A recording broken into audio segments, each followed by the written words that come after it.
place, as well as for all people who reside in their traditional territory. We affirm their sovereign rights as First Peoples and wish to pay our respects to the ancestors, elders, and relatives of the Ramaytush Ohlone peoples. And we'll have a salute to the flag led by Councilmember Espinoza. I pledge allegiance to the flag of the United States of America and to the republic for which it stands, one nation, under God, indivisible, with liberty and justice for all. Thank you. I think mine. You can say yours on behalf of me. It's weird. I'm sorry. All right. We have a number of special presentations this evening, and council members will be helping with reading. And the first one we have tonight is a proclamation in honor and recognition of Sergeant Dwayne Wachtelborn upon his retirement from Pacifica Police Department. And I'll be reading that one. Whereas... Wait, he's not there yet. That's why I was waiting. Oh, I'm sorry. Yeah. He's coming. I can't see. I've got my reading glasses. Perfect. Hi. Okay. Mayor Pro Tem, please go ahead. Okay. Thank you so much. Whereas Sergeant Dwayne Wachtelborn is retiring from a distinguished public service career with the Pacifica Police Department, serving most recently as Detective Sergeant with the Pacifica Police Department, and whereas Sergeant Wachtelborn served over 29 years in law enforcement, beginning with his appointment to Reserve Police Officer with the West Covina Police Department in February of 1996, joining the Pacifica Police Department as police officer in July of 1996, promoting to police corporal in June of 2000, rising to police sergeant in April of 2008, and serving as acting division commander in both the Field Operations Division and Investigative Services Division. And whereas Sergeant Wachtelborn served in a variety of special assignments, including field training officer, SWAT operator, canine handler, detective, taser instructor, crisis negotiator, active shooter instructor, administrative services sergeant, and canine unit supervisor. And whereas Sergeant Wachtelborn's expertise in a variety of disciplines made him a sought-after mentor and trainer for members of the Pacifica Police Department and an invaluable resource to the Pacifica School District and other community stakeholders. And whereas Sergeant Wachtelborn and K9 Tiger protected and served Pacificans for 8 years, leading to the apprehension of violent felons, the seizure of dangerous drugs, and the discovery of critical evidence. And whereas Sergeant Wachtelborn received numerous commendations throughout his career, including a life-saving medal in 2019 and meritorious commendations for acts of heroism during tactical operations and investigations. And whereas Sergeant Wachtelborn is celebrated for his genuine care and compassion for the men and women of the Pacifica Police Department, continually supporting their growth and well-being. And whereas Sergeant Wachtelborn's tireless efforts and exemplary service have greatly contributed to the safety, security, and overall quality of life of our community. Now, therefore, I, Christine Bowles, on behalf of Mayor Beckmeyer and the entire City Council of the City of Pacifica and all its citizens, do hereby extend our grateful thanks and appreciation to Sergeant Dwayne Wachtelborn for over 29 years of distinguished service to the City of Pacifica and wish him all the best in his future endeavors.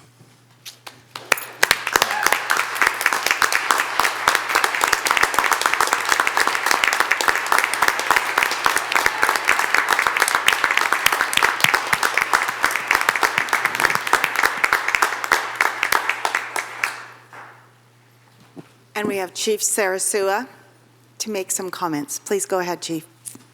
Good evening, Honorable Mayor Beckmeyer and distinguished council members. Maria Sarasua, I proudly serve as your police chief. It is my great privilege and honor to celebrate Sergeant Dwayne Wachtelborn, a remarkable leader, a trusted friend, and one of the most respected members of our police department. Dwayne's contributions to public safety are undeniable.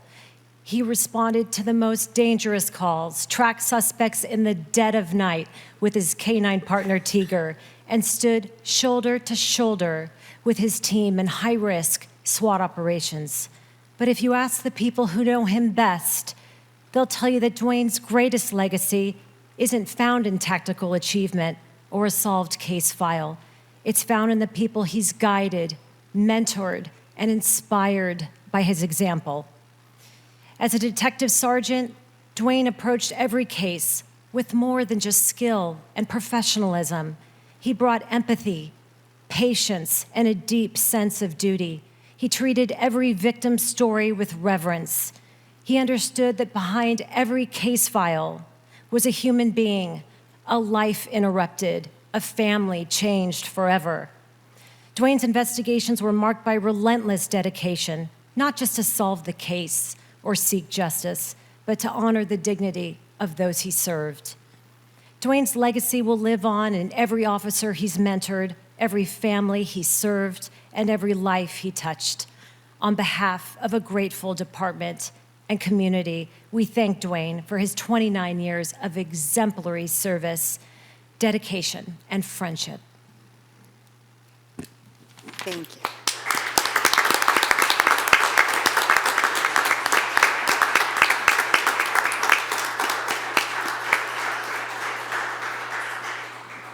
Council member, Nobody. nobody. Oh, okay. Then we'll start with Council member Wright.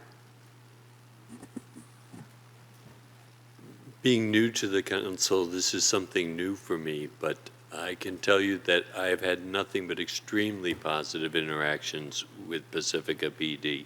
29 years of service, I can only imagine. I've just started my journey of service, but you've been doing it for longer than my daughter's been alive. And it's just amazing what it is that you've been able to accomplish in such a period of time. And I really appreciate everything that you did for our fine city to keep it a safe, good community that attracted me to live here in the first place. Thank you. Sergeant Wachtelborn. My goodness. We've had a lot of memories, a lot of work we did together over the years. It's gone by fast. It did go by fast. And you gave me a hard time the whole time. Helping you develop a character. You call me, you go, oh, there's the busybody again. The energy that you brought to our coalition meetings, our school meetings, all of the meetings, you were able to bring up the police department, right? You created, I feel emotional. You created relationships so that people weren't so afraid of the police. And the work that you did with us was meaningful work around alcohol. And do you remember at the Beach Coalition Earth Day, and I got to paint a bee on your face? Yeah. I painted like a wasp, and I put a little siren on it. Little red and blue lights. I actually have a picture of that. Yeah. It's things like that. It's priceless. It's priceless for our community. So on top of all the police work that you've done and how much respect you've earned in the community and how comfortable you make people feel when you walk into the room, it really is about the relationships that you've been able to create over all of these years. And I can only hope that younger officers have an opportunity to have a relationship like you and I have had. Because it's meaningful, and that's why we do the work that we do, because we truly care about our communities and about each other. So, Dwayne, thank you so much from the bottom of my heart. Mayor Pro Tem. Yeah. Sergeant Wachtelborn, it's lovely to hear Mary's personal experiences with you, and I'm just sad I haven't had the opportunity to have those yet, and looking forward to doing so with the newer people that you have mentored all these years on this force, because I know the family and camaraderie, and as our chief said, I mean, you have been one that has inspired and mentored all those, and I know, and I've seen that is the community that is our police department. And that is such a light for our own community to have that trust and relationship that we're all a family together. We just had this celebration for Captain Clements, and I was thinking that you both came on at the very same year. I think you said you might have beat him a little bit. I hope this isn't an illness that you're all retiring after 29 years that you're passing around. But truly, that is a lifetime of service, and we are all better for all that you've given to our community, and thank you very much. And thank you to your wife, Tilly, that I just met. Because I know that's a big sacrifice, being the family of a police officer. So thank you. Sergeant Dwayne, I just have to say your name because your last name is very difficult for me. So I just want to congratulate you, and I hope you don't retire anytime soon. I just came from my 20. He is retiring. Oh, I'm sorry. Well, Got 4 more days, so don't worry. well, I think it's, I probably would like to retire early too. Well, I had to say congratulations and enjoy your retirement, and maybe you can volunteer for us. Sorry. Sergeant Wackelborn, thank you so much for all your years of service. It's been almost the entire time of my children's upbringing. My little boy, who's 32, was just little when you started. And thank you, Mayor Pro Tem, for mentioning the commitment and the service of your family all those years as well. And I've become more and more aware of this as I learn about the callbacks and the don't get to go homes and the double shifts and all of that, and the missed birthdays and the missed family events. So thank you, family. Thank you for continuing to create and add to the family nature of our police force. It truly is a family, and it's very inspiring to see how much what you've done all these years is becoming imbued into the newer members of the force. And thank you. Thank you. Thank you all. I don't have a prepared speech. I don't like prepared speeches. I just like to come up and speak from the heart. There's 2 very important notes that have been hit in recognizing my accomplishments, and I don't like to call them accomplishments. It was an adventure. It was a job. It wasn't always fun, but I wouldn't trade it for anything. But those 2 important notes are community and family. I originally came from the Los Angeles area. Came up here specifically for the job. And in 2000, I was offered a position by an agency down in Southern California. And I almost took that position, but I didn't. And there were 2 things that kept me up here with Pacifica. Community, having learned and gotten to know the members of the community, to work closely with them, understand not only in Pacifica, but the greater San Mateo County and Peninsula area, how cohesive and open a lot of folks are, and family. Now, at that time, I didn't have a blood or a marriage family up here, but I had a family, and some of them are back there against that wall. You'd mentioned the missed holidays, the missed birthdays, and unfortunately, those can be a very real aspect. But speaking of family, we all help each other out. We'll work that overtime shift, we'll stay over later, we do whatever we can to help each other out. And that's another element that makes Pacifica PD so great, that has kept me here for 29 years. There's a lot more I could say. I didn't start the little 3-minute timer, though I probably should have. But I just want to thank you all for coming out, recognizing this. And as far as the newer members of the department go, you needn't worry about them. They wouldn't be here if they didn't belong. And I've seen each and every single one of them do so much that we could take up an entire week of talking just about the officers on that far wall. So I'm comfortable leaving you all in good hands. And I think that's about all I have to say about that. Thank you all so much. Thank you very much. Thank you.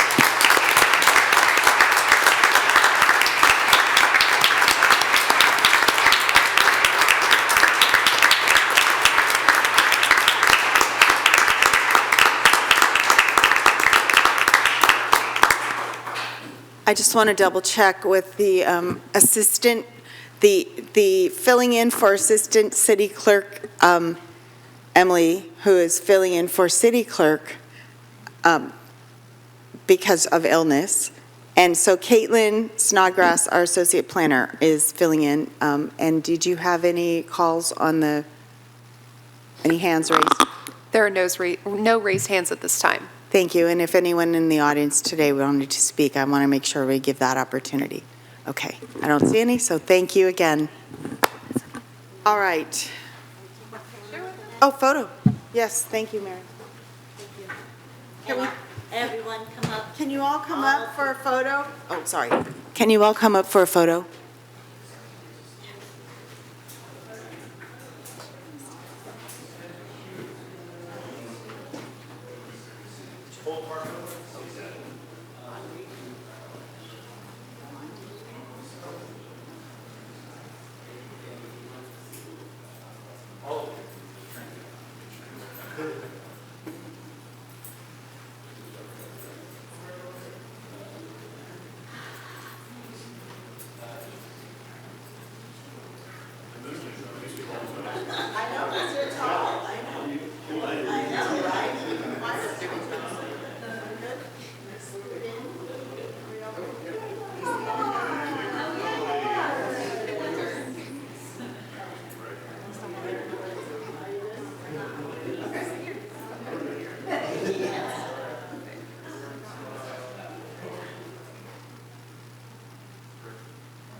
Okay, I think I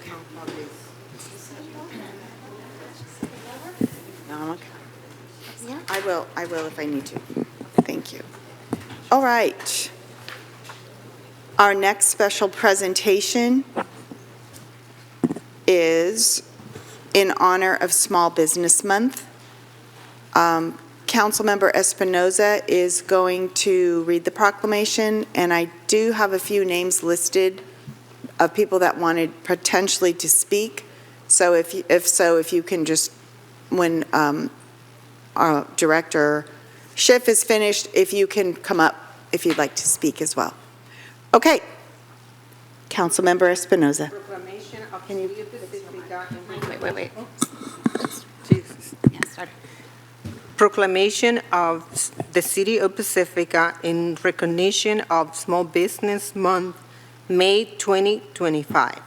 Whereas National Small Business Month was created by the Small Business Association, SBA, more than 50 years ago.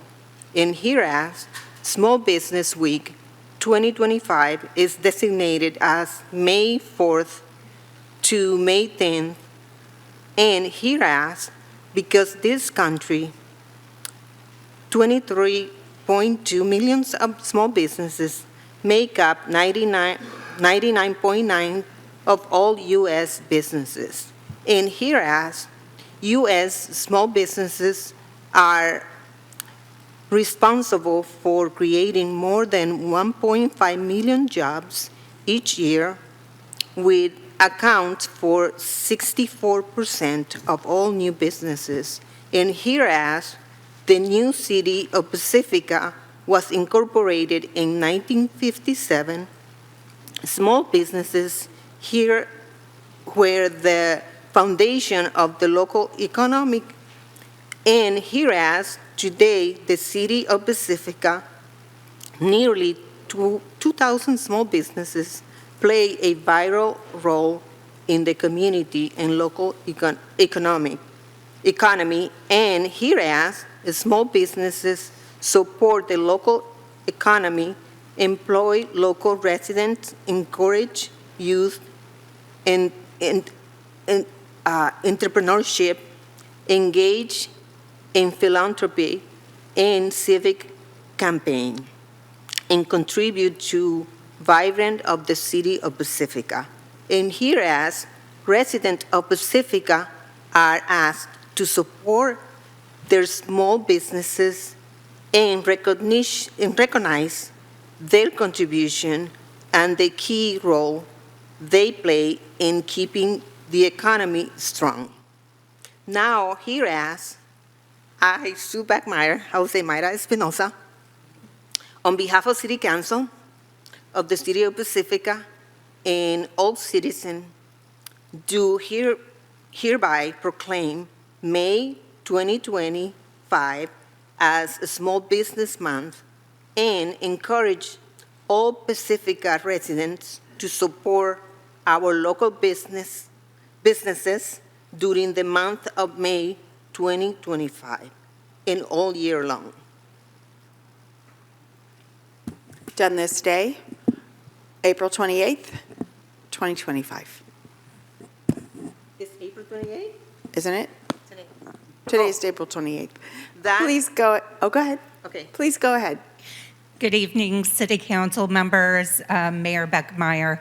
I'm Tara Schiff. I'm the Economic Development Manager with the City of Pacifica, and I am pleased to be here this evening to ask the City Council to proclaim the month of May as Small Business Month and May 4th through the 10th as Small Business Week. More than 50 years ago, the Small Business Administration, more commonly known as SBA, designated the month of May as Small Business Month and the first week of May as Small Business Week. The City of Pacifica would like to show its support to all of our businesses during the month of May. Pacifica's businesses are an integral part of our community that help create economic vitality. We like to encourage all of our residents to support our local businesses during this month and all year long.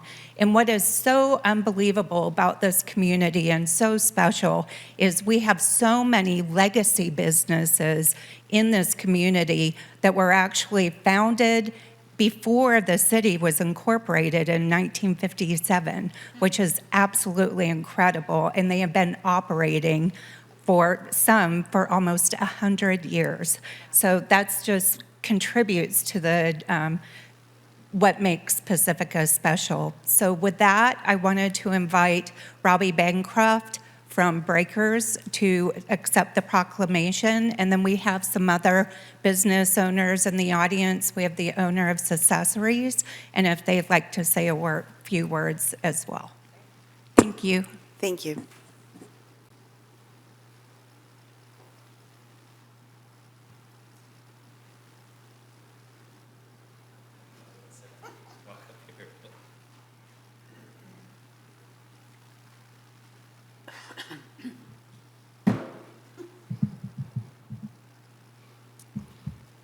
If you'd like to hear from me, I could just thank you for the opportunity.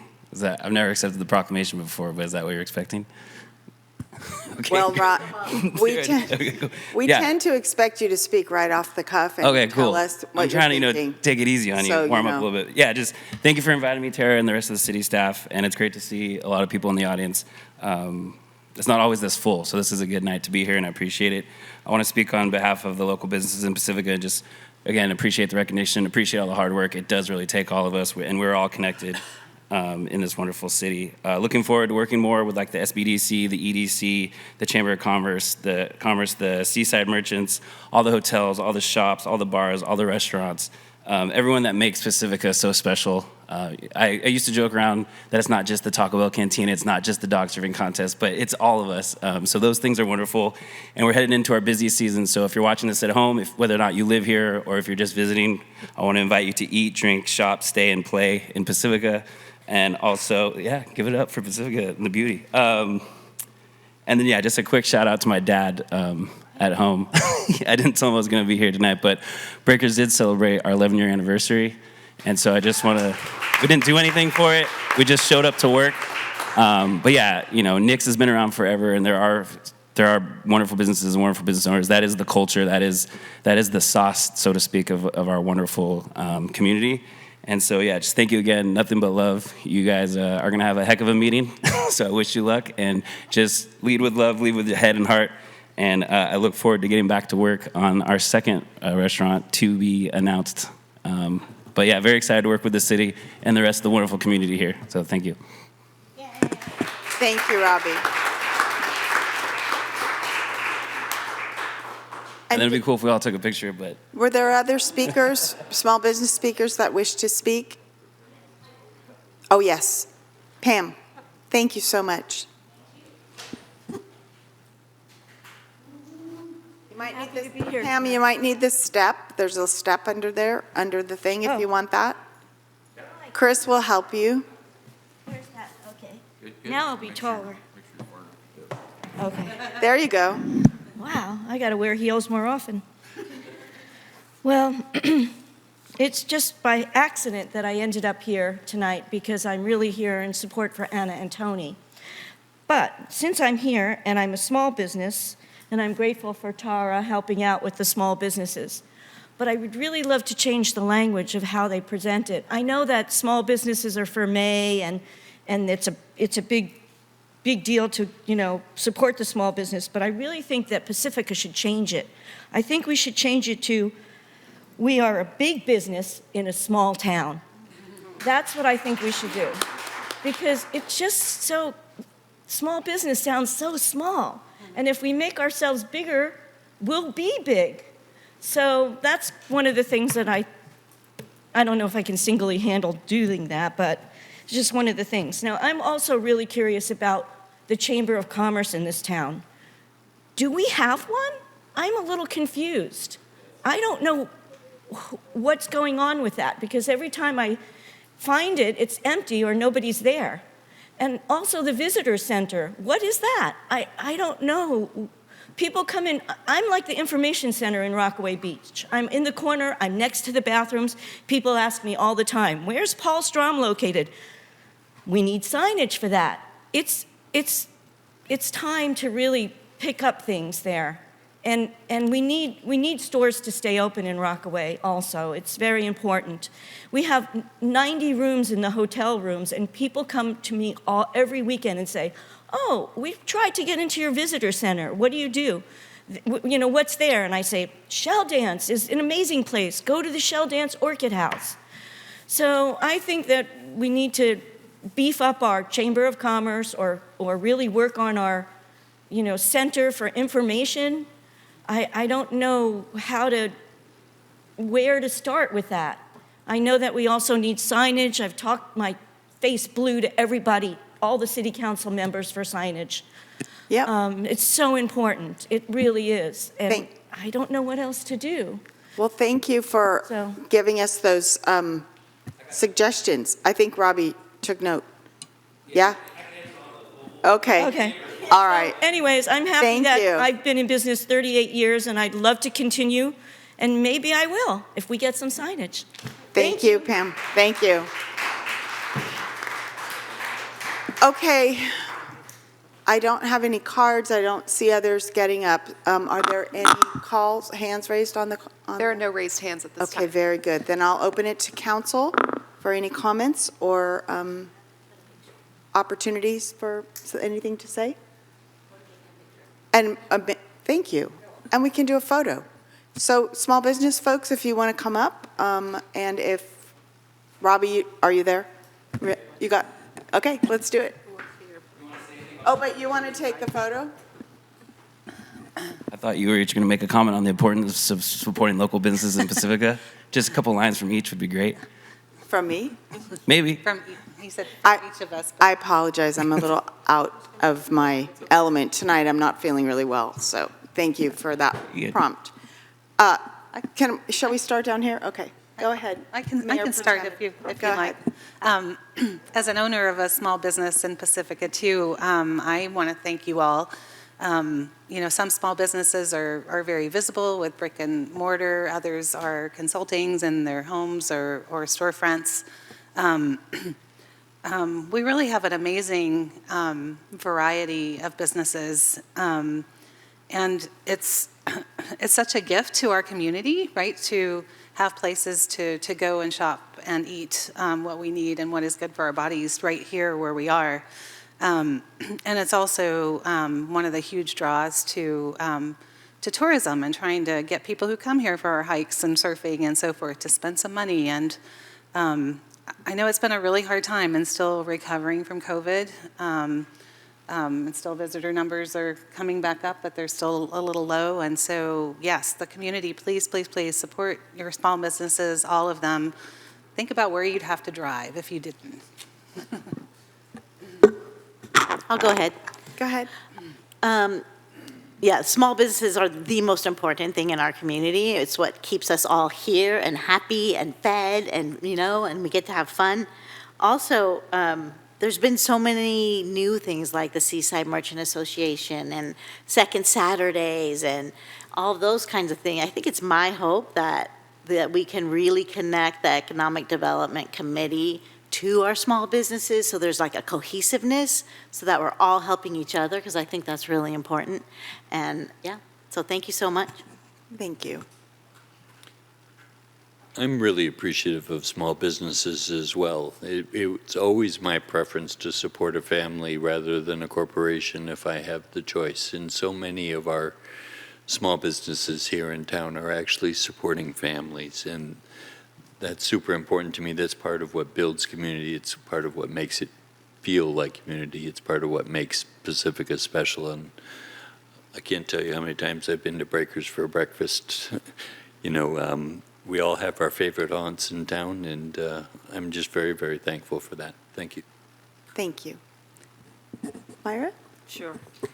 I'm part of the Economic Development Committee, and I know they are all working to expand small businesses and help them.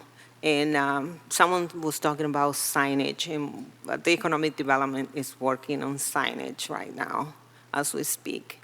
And we were going to be directing traffic to find you guys. Since Highway 1 is kind of like, if people see Highway 1 and they don't think that we have businesses, they just see the highway. And that's the way that we are. The city is structured, but we are working on those signage. And thank you to the Economic Development Committee for doing that. Thank you. One thing I'd like to reflect on with small businesses is, when the highway went in, I wasn't here when that happened, but I learned a lot from my friends in the Historical Society about how the north end of town was before Highway 1 was placed the way that it was. And they've reflected that it separated the town in terms of, the West Shore Park side and East Shore Park and Manor. It just feels like you're saying a little bit like a freeway. And it's so important for us to draw attention to the businesses that are there. So I do think that we have more to do. I appreciate the efforts of all the small businesses in town and our legacy businesses, as mentioned, and the new ones. I love it when we see something exciting happening, like the next iteration of whatever Robbie's up to with another restaurant in town. I think we need more of that. So thank you very much for everyone's patronage, please, to continue to support our businesses. All right, let's have a photo.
crossbreakers and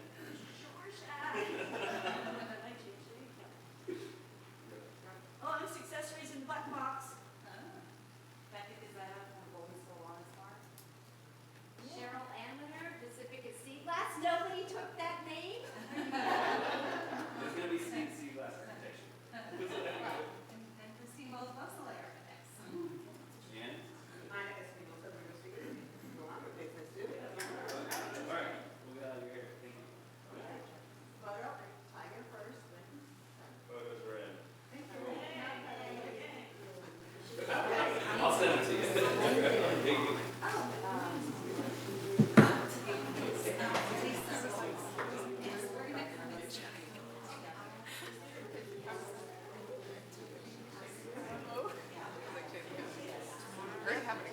Did you say, what do they do?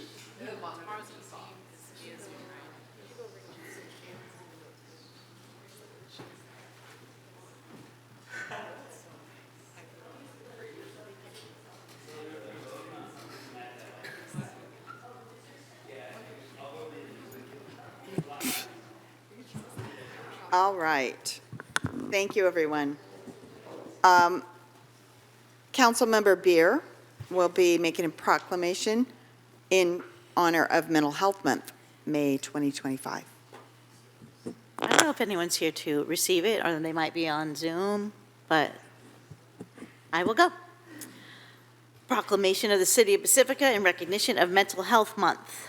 Whereas 12% of San Mateo County adults likely had serious psychological distress in the past year, and 32% of 11th grade students across San Mateo County reported social emotional distress in the past 12 months. And whereas while mental health conditions are common across all types of demographics, certain communities face inequitable access to services, including people of color, the LGBTQ+ community, youth, and older adults. And whereas mental health and substance use conditions are treatable health conditions, and people who have mental health and substance use conditions can recover and lead a full and meaningful life. And whereas the City of Pacifica residents have access to many behavioral health services at no cost, San Mateo County Behavioral Health and Recovery Services offer a full spectrum of services. NAMI San Mateo County, 650-638-0802, provides support groups, education, and advocacy for individuals and families affected by mental illness. And the Daly City Youth Health Center, 650-877-5700, offers behavioral health services for young people ages 6 to 25 and their families. And whereas San Mateo County has immediate support lines for people in crisis, the San Mateo County 24/7 crisis line, 650-579-0350, 650-579-0350, offers immediate confidential support for individuals in crisis. Suicide and Crisis Lifeline, call or text 988 24/7 and offers support for those who are experiencing suicidal thoughts or emotional distress. Call or text 988. And the Teen Crisis Line provides peer-to-peer support for teens, 650-747-6463. And whereas since 2022, the San Mateo County Mayor's Mental Health Initiative has worked together with cities across San Mateo County to shine a spotlight on the importance of mental health in our communities. And whereas the San Mateo County Mental Health Month Planning Committee and partners are collectively organizing activities that San Mateo County community members can participate in throughout the month, including free in-person and virtual events, advocacy days, and social media campaigns. The 2025 theme is Mental Health as a Continuum. Ongoing updates posted at www.smchealth.org.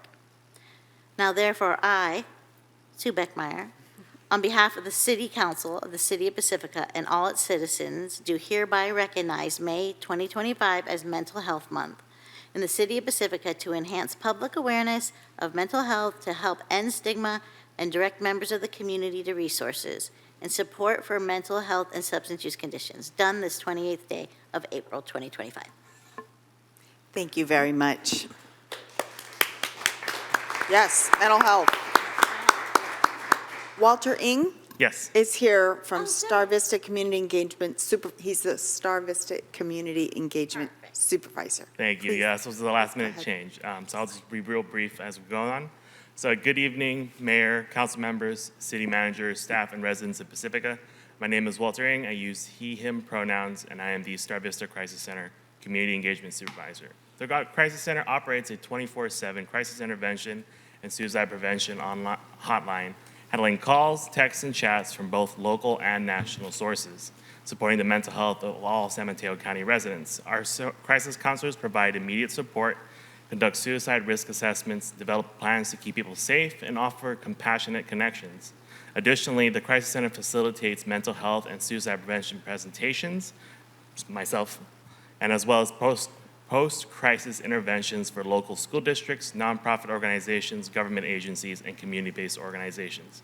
These services aim to raise mental health awareness and foster resilience and support throughout our county.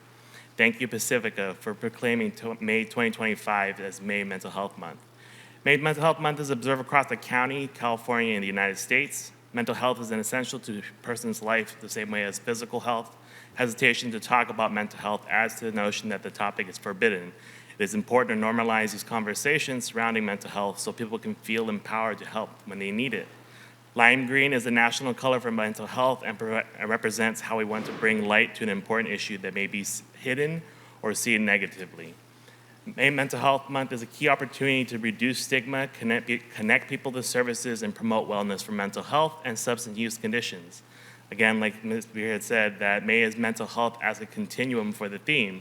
This theme challenges the binary idea of healthy versus unhealthy mental health, normalizing the wide range of mental health experiences and encouraging individuals to embrace and accept the full spectrum of their well-being. Mental Health Month is important to me because as someone who guides discussions and presentations with students, adults, seniors, it does make an impact on them, and seeing those firsthand impacts of their mental well-being and see how much it touches their lives. I see the struggles, but I also see the resilience and the critical need for increased awareness, understanding, and support for those impacted by mental health challenges. Starting today, I invite everyone to take action on one of the following options. Number one, wear a lime green ribbon or put one on your social media account. That way you can spark a conversation about May for mental health. Number two, learn more about mental health resources available to you by visiting 988lifeline.org or sanmatocrisis.org. And number three, attend or host a mental health awareness event in your community. Once again, thank you so much for your time, and thank you to Pacifica community for recognizing May as Mental Health Month. Thank you so much.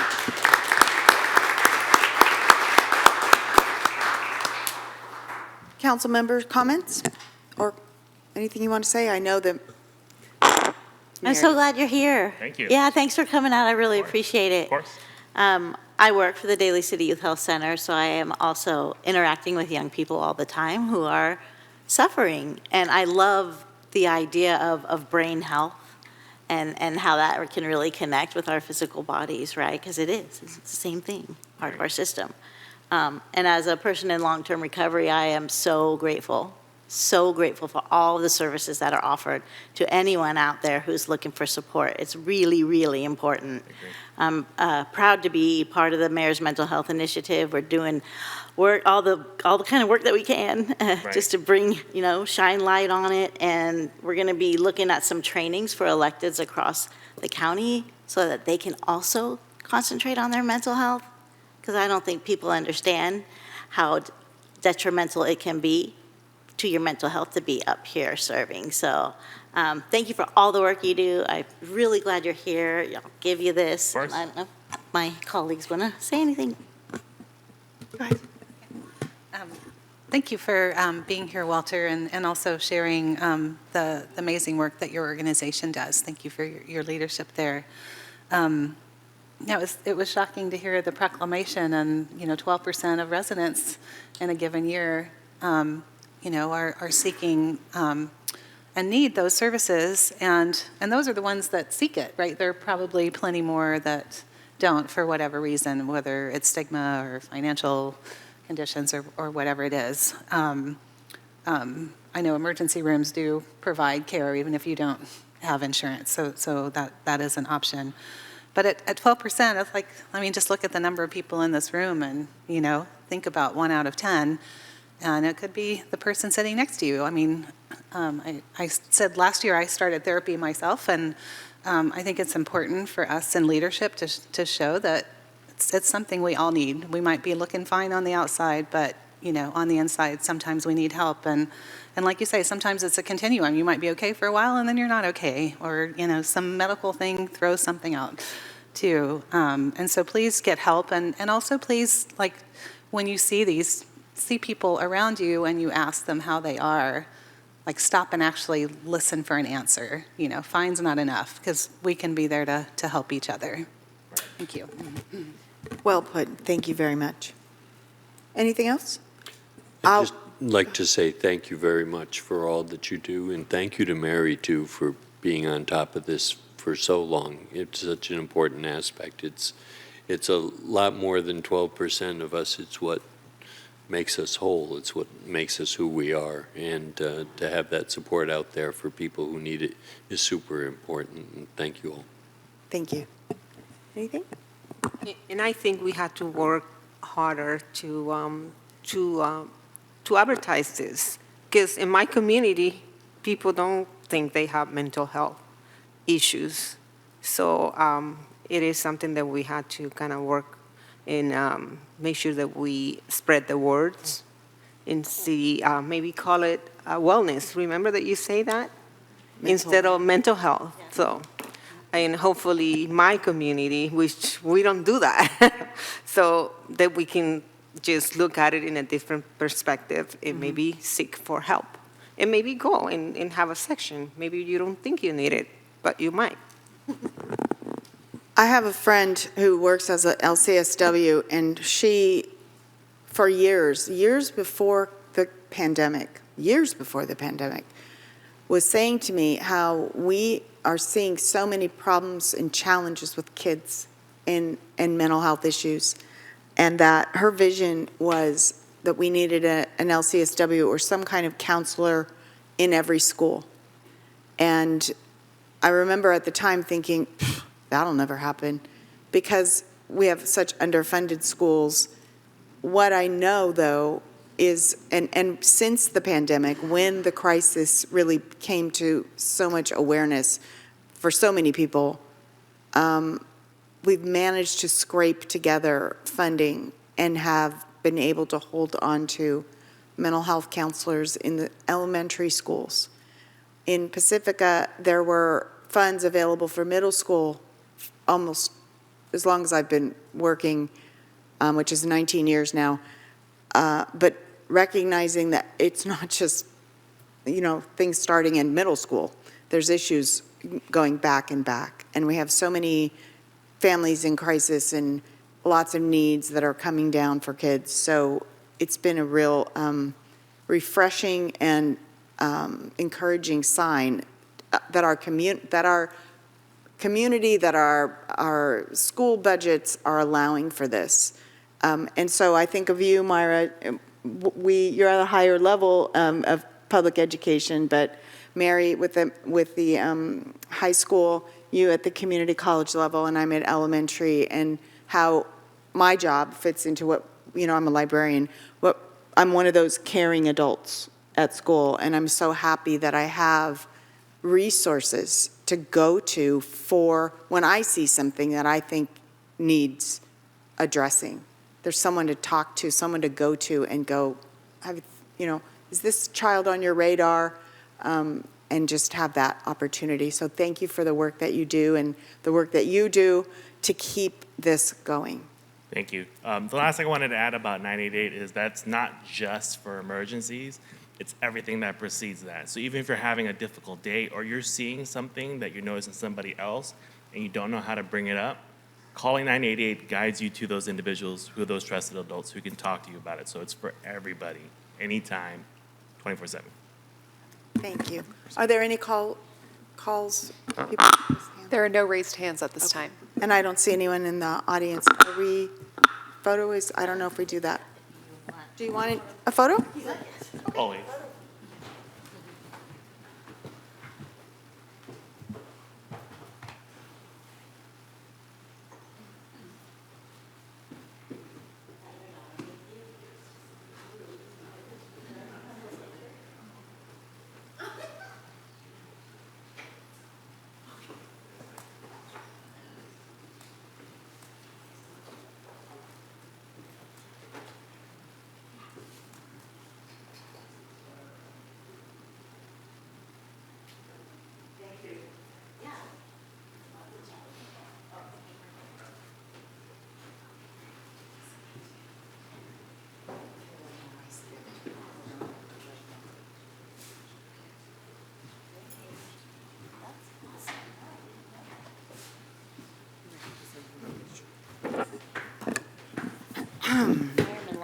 Yes.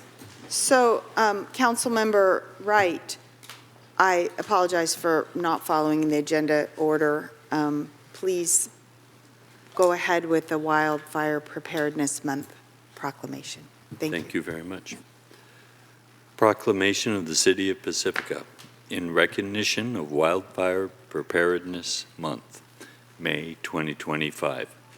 Whereas in California, over 2 million homes are at risk to wildfire, and whereas last year, 8,024 wildfires burned 1,050,012 acres across the state, and whereas 95% of all wildfires are human-caused, human acts of carelessness result in wildfire disasters every year, and whereas each year more people move into wildland urban interface areas, increasing the need to raise awareness among our citizens on how they can protect their property from wildfire losses, and whereas Genesis Project, formerly known as Zone Haven, has been adopted as a county-wide tool to assist with information-informed evacuations during wildfire, and we encourage all residents to know your zone before an emergency arises. And whereas the North County Fire Authority encourages fire-safe behavior by all who live, work, and recreate throughout the city of Pacifica, and whereas each of us can do our part to prepare for wildfire emergencies by taking steps to make effective changes to our homes and landscapes to reduce the risk of wildfire. Now, therefore, I, on behalf of Sue Beckmeyer and on behalf of the City Council of the City of Pacifica and all its citizens, do hereby proclaim May 25th as Wildfire Preparedness Month and encourage all Pacifica residents to increase their knowledge and awareness of proper safety measures to protect themselves from the devastating effects of wildfires, done this 28th day of April 2025. Thank you very much.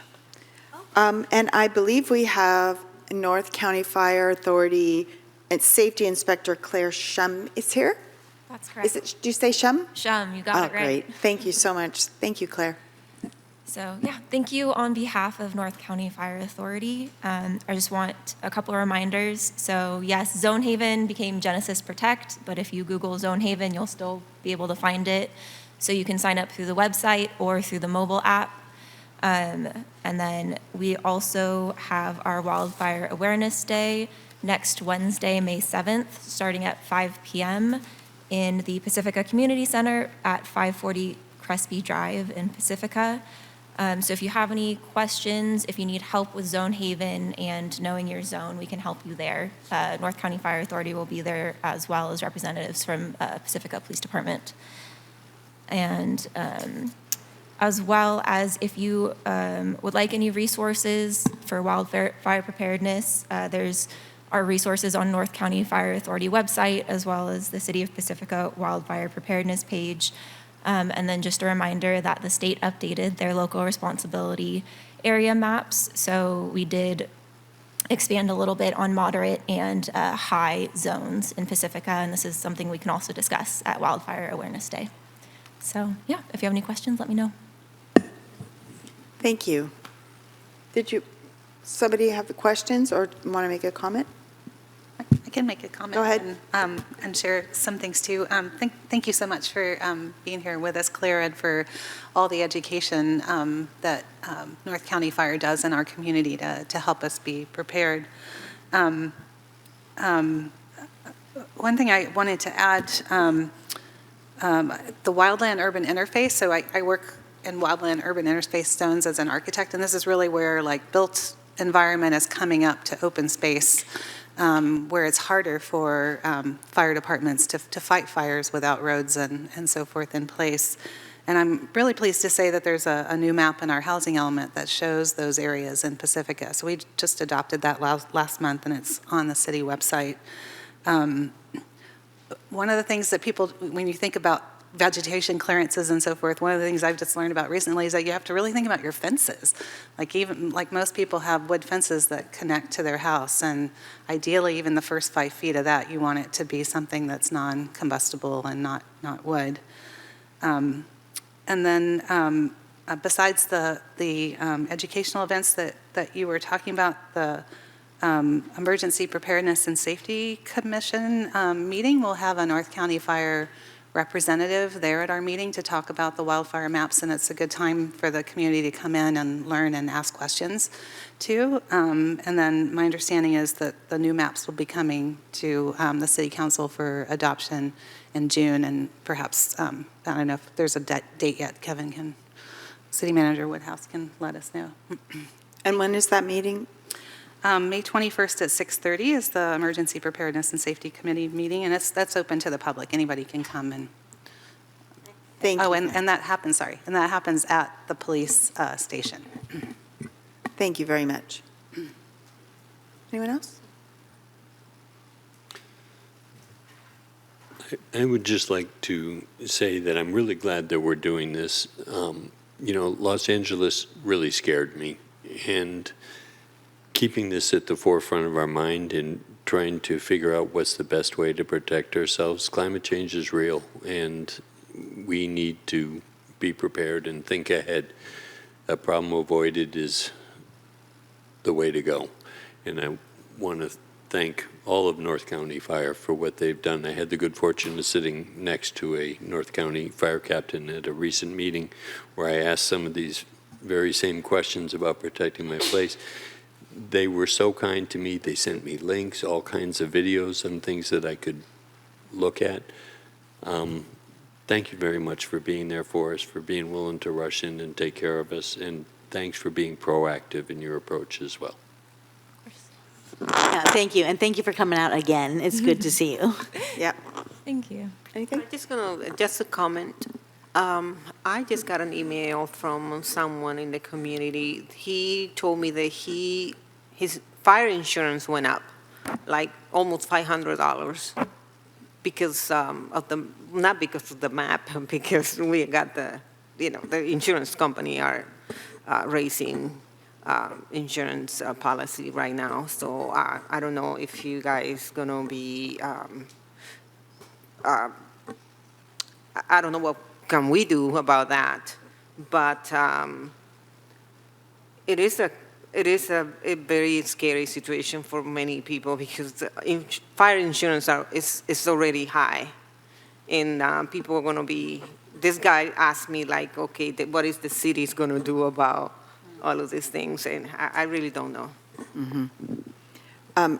I had a session when we were at the City Leaders Summit. I have a packet that Emily will be giving you guys. A California Department of Insurance representative was there, and my recommendation would be sending them to the California Department of Insurance, because they're tracking which companies, which areas, and all of that. So that was a first. That's just one quick thought, but there's more information I could share. Thank you for being here. Thank you for consistently sharing the message that you've been sharing for years. And in some ways, as Councilmember Wright said, I knew it, but it wasn't really sinking in terms of, oh, I need to do something about this. So there's been a good lot of conversation happening at my house about trees and overhangs and 5 feet clearance of vegetation away from our house, and replacing the screen over our ducts and air ducts with a finer mesh type of screen. All very simple things that we can do to reduce the nature and the impact of wildfire. There's large things that this council's been working on in terms of, multi-year fire fuel reduction project with the county. But these are little things that people individually can do. So I'm hoping that if they can turn out for your event on the 7th, Did you say 5 to 7 p.m.? 5 to 8 p.m. 5 to 8 p.m. So May 7th, Wednesday, 5 to 8 p.m. At the community center. That's correct. Thank you. And we'll have like the wildfire action plans. They're little booklets that you can go through, like as a family or with a house or business if you want to work on it, but it's also on the website if you're not able to make it. I'd like to get information from you about that, and if you can point me to a flyer or something. Maybe it could be listed in Connect with Pacifica, but I want to make sure the schools have that to send home Okay. to reach families. Thank you. All right. Are we doing photo? Do we need a photo? Would you like one? Sure. Okay. I need to sign it.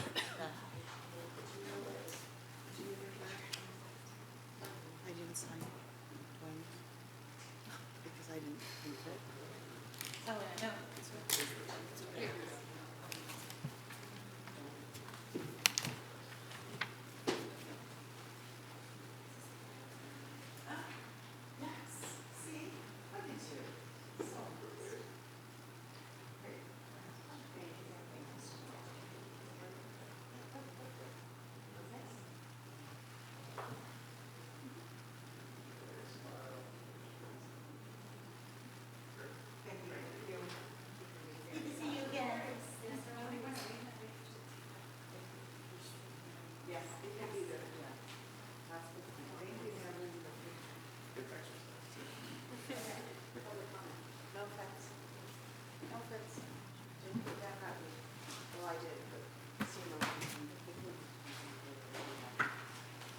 I'm so sorry. Is there any public comment on that? I don't have a card about wildfire awareness. Did you have any hands raised from the Zoom? There are no raised hands at this time. Okay, very good. Thank you. Thanks Thank again. you. All right. Thank you for, that's important stuff. That's all part of city council work. So thank you for enduring our proclamation cycle tonight. We're moving to our consent calendar. I do have a note that we are pulling item 5 from the consent. So it's items 1 through 6, except for not item 5. Yes, Are- Mayor Beckmeyer, Council. Kevin Woodhouse, I just wanted to mention, so item 5, which relates to the elevator modernization project at the Clare Creek Water Recycling Plant, is being moved off this agenda to be brought back at a future agenda because there's still some final contract details that came up from Kone, the company, at the last minute that we need to iron out. Great, thank you so much. Are there any council members that wish to pull an item other than item 5? Seeing none, I'm going to open public comment on the consent calendar items. Consent calendar items only. Does anyone wish to speak? I don't see any here. Do we have any hands raised? There are no raised hands. Thank you very much. I'll close public comment, bring it back to the council. I'm ready for a motion. Now move to approve the consent calendar minus item 5. Second? We have a motion and a second. Please vote.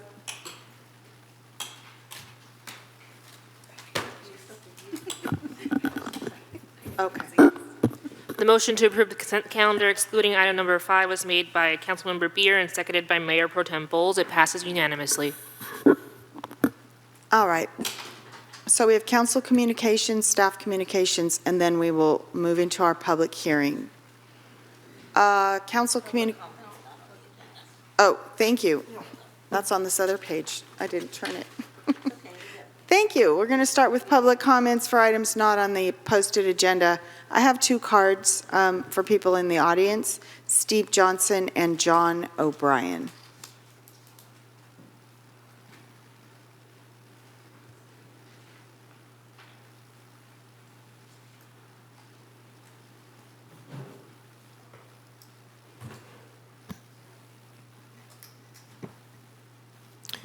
Good evening, Madam Mayor, members of the City Council, members of the staff of the City of Pacifica.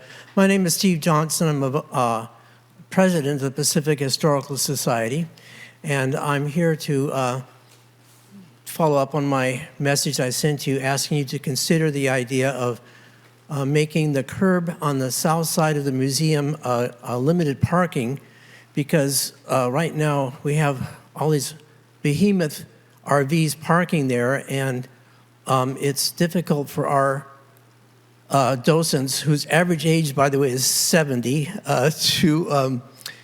to have access to the door on the south side, and they can't do that because there's always an RV parked there.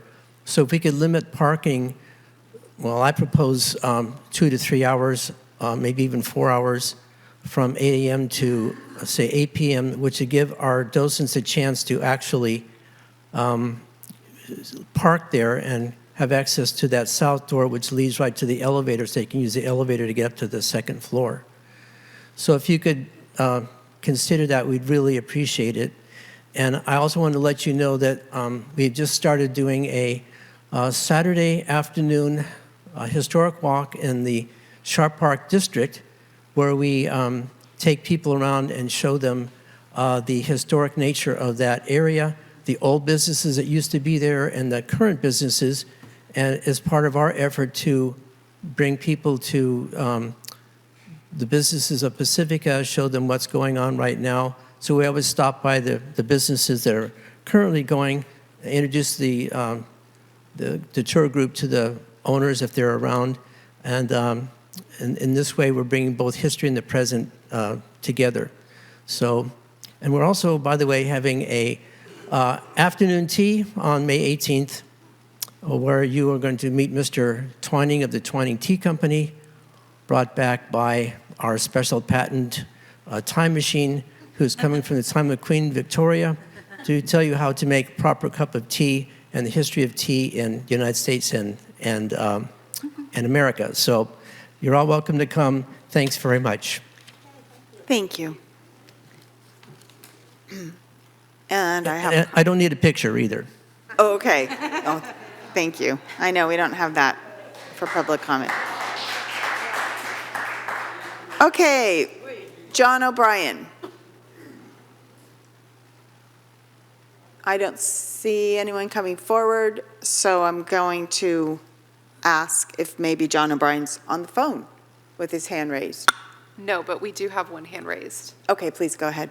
Clifford Lawrence, you may unmute yourself.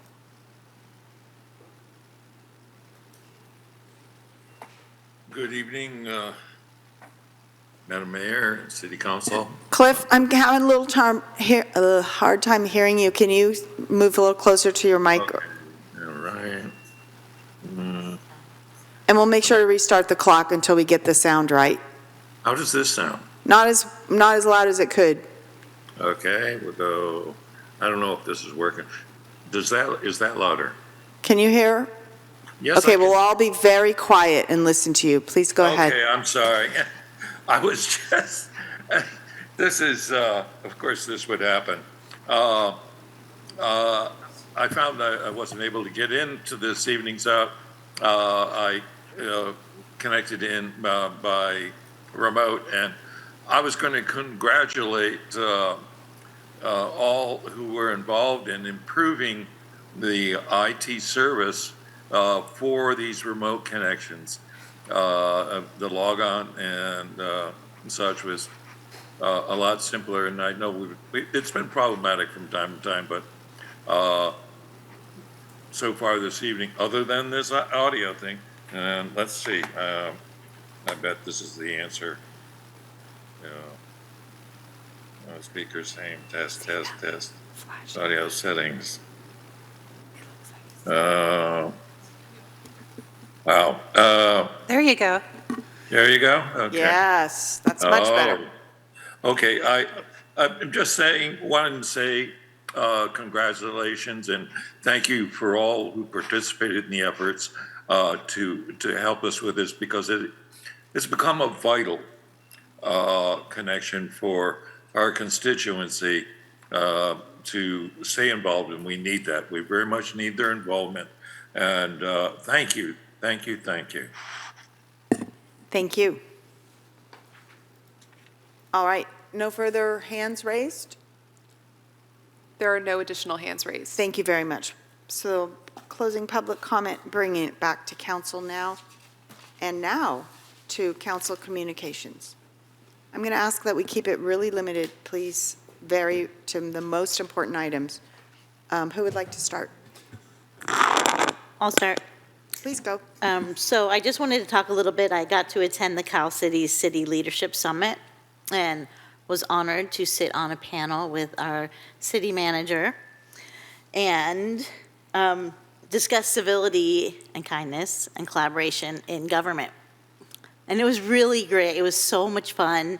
And Joe Smidian was the moderator, and it just felt really good to be candid and honest about how important it is to have partnerships amongst ourselves, amongst city staff, amongst the community. And so many like new city council members came up and spoke with me afterwards, so it felt really, really good. And then we got to go into the Capitol, right, and see Diane Pappin. What did she do? I know what she did. Assembly Bill 650. Thank you. Yes. I've never been in the assembly, so it was really great to do that. But thank you, Kevin, for the opportunity. All right. Anything further? Nope. That's it. Anyone else tonight? Any other announcements or important comments? I'll just go through a couple, because this is about letting you all as well as the community know. So the Emergency Services Council, which is a countywide organization of emergency preparedness and response, we got a report from the executive director, and she described it all as a perfect financial storm. And I think I'm hearing this in other departments countywide too, between federal cuts already so far, like, for example, all training of emergency personnel, firefighters, police, used to be done for free by the government, and they've canceled all those programs, so all these agencies are having to make this up themselves. Grants have been cut. Some grants we're counting on, but they're still uncertain. So I let the city manager and Assistant City Manager Carter know that our portion of what we're paying to the county for the Emergency Services Council, which includes hazmat response. So, if there's a chemical spill or something in the city, we don't have those resources here. We rely on the county. But anyway, so most cities' fees are going up 25%, so from $55,000 to $70,000, and part of that is starting to save for a new hazmat vehicle. And then the work on the local hazard mitigations plans is also been delayed a little bit as they're trying to get new requests for proposals. I met with Debbie Ruddock about understanding One Shoreline and what they look for in projects, and starting to talk about some potential ways to get them involved here. They're not interested in working on hard armoring projects, but there are a lot of other opportunities in the city with some flooding work and so forth that we're starting to talk about. Peninsula Clean Energy, just for the public to know that we approved last week going to an averaged billing for the year. So if, like, sometimes your power supply costs are more expensive in the winter than the summer, so they're along with PG&E providing a payment plan that'll even all that out. So it's a little bit easier to budget for and pay your bills. And then the offshore reef presentation is tomorrow at 7 here. Come, and there will be root beer floats. Thank you again, Mayor Beckmeyer, for suggesting coming here to this location where we can look at the site right outside the window.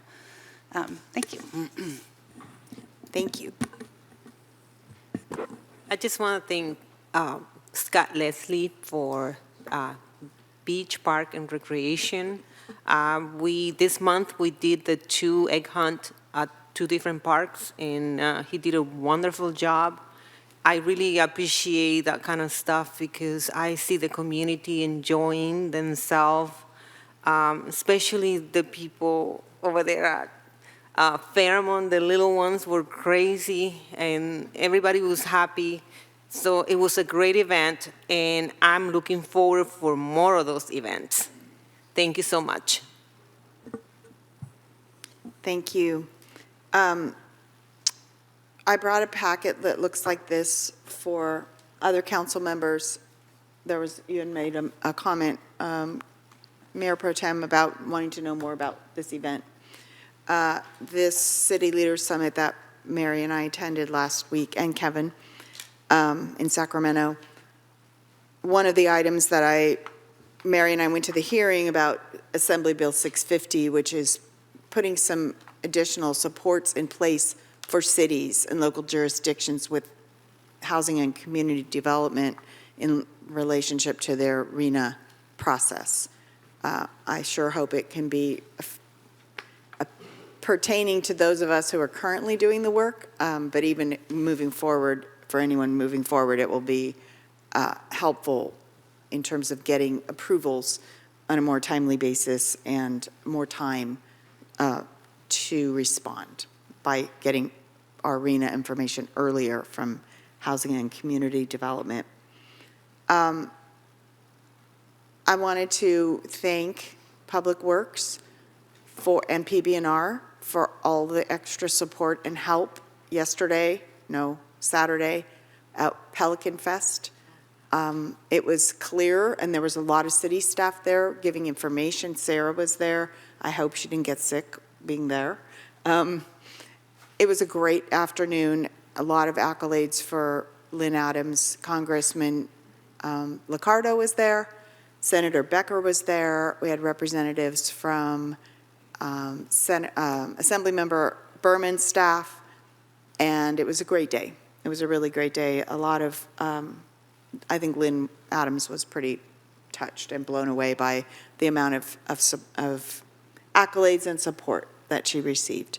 And I was very blown away and appreciative that at 3 o'clock, when the event had ended at 1:30, Public Works was there picking up trash, dealing with extra trash that was there.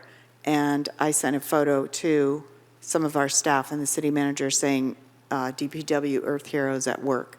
So it was really, I appreciate that very much. Okay, staff communications. I just have one communication that I'd like to make. Recently, the city lost one of its employees to a long battle with cancer. Waylon Lee was one of our IT analysts.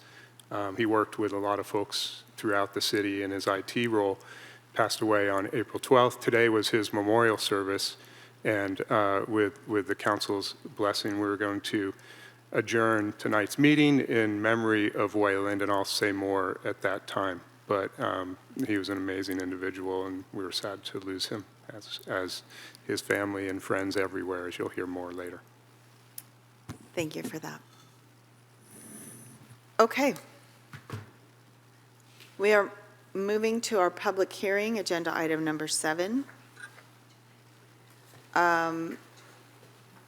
This is the consideration of an appeal of the city's notice of expiration of cannabis public safety license / termination of cannabis activity permit and cessation of operations dated March 19th, 2025, issued to Seaweed Holistics, LLC, located at 450 Dundee Street, Unit Number 2, Pacifica, California, 94044. And this item was continued from the April 14th council meeting. So we have a formal public hearing process that we will follow.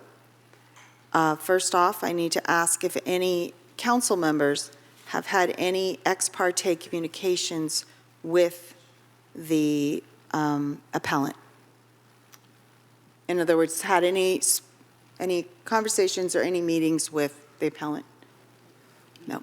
Not since the appeal. Okay. Thank you. And could I please have the staff report, or could we please have the staff report? This evening, we are joined by Brianne Harkusha, and she is our Deputy Director of Community Development, and she will be presenting.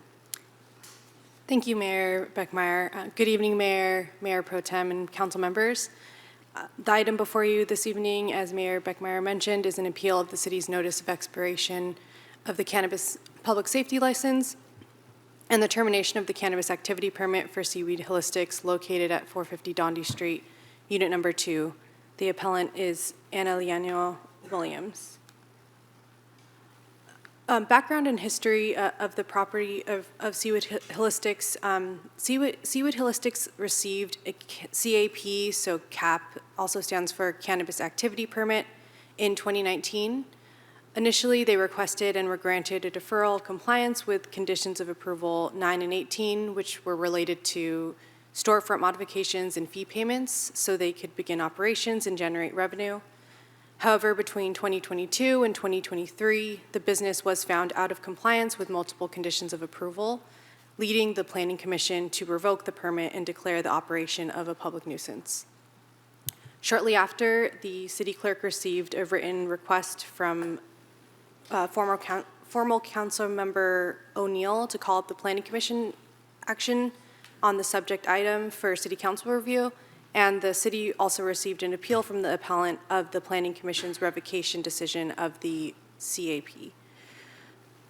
City Council ultimately adopted a resolution to deny the appeal and uphold the Planning Commission's action to revoke CAP 8-18 unless 6 revocation conditions were satisfied. In response to this, the appellant satisfied all 6 conditions required to reinstate the permit. These included paying outstanding fees and modifying the deferral agreement. As a result, the Planning Commission approved amendments to conditions of approval 9 and 18 and reinstated the cap in September 2023.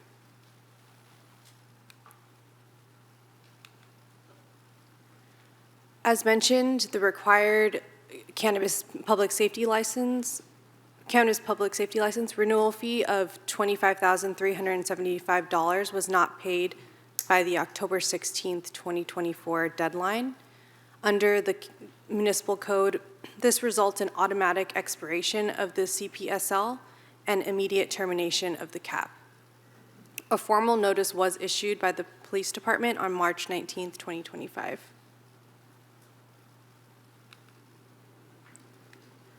The appellant submitted an appeal citing extreme hardship due to reduced business.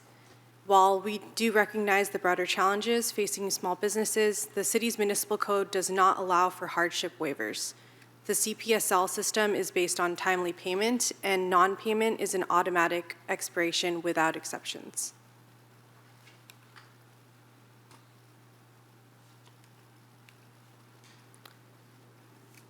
To conclude, staff's denying the appeal submitted by Anna Liano Williams and upholding the city's notice of expiration and termination issued on March 19th, 2025, in accordance with the municipal code. This concludes staff's presentation, and staff's available to answer any questions. Captain Glasgow and City Attorney Denise Bizzano is also available to answer any questions. Thank you very much. Does council have any questions of staff? Mr. Wright. I'd like to reserve them for after the appellant has a chance to speak. Okay. Same? Or you have a no, question?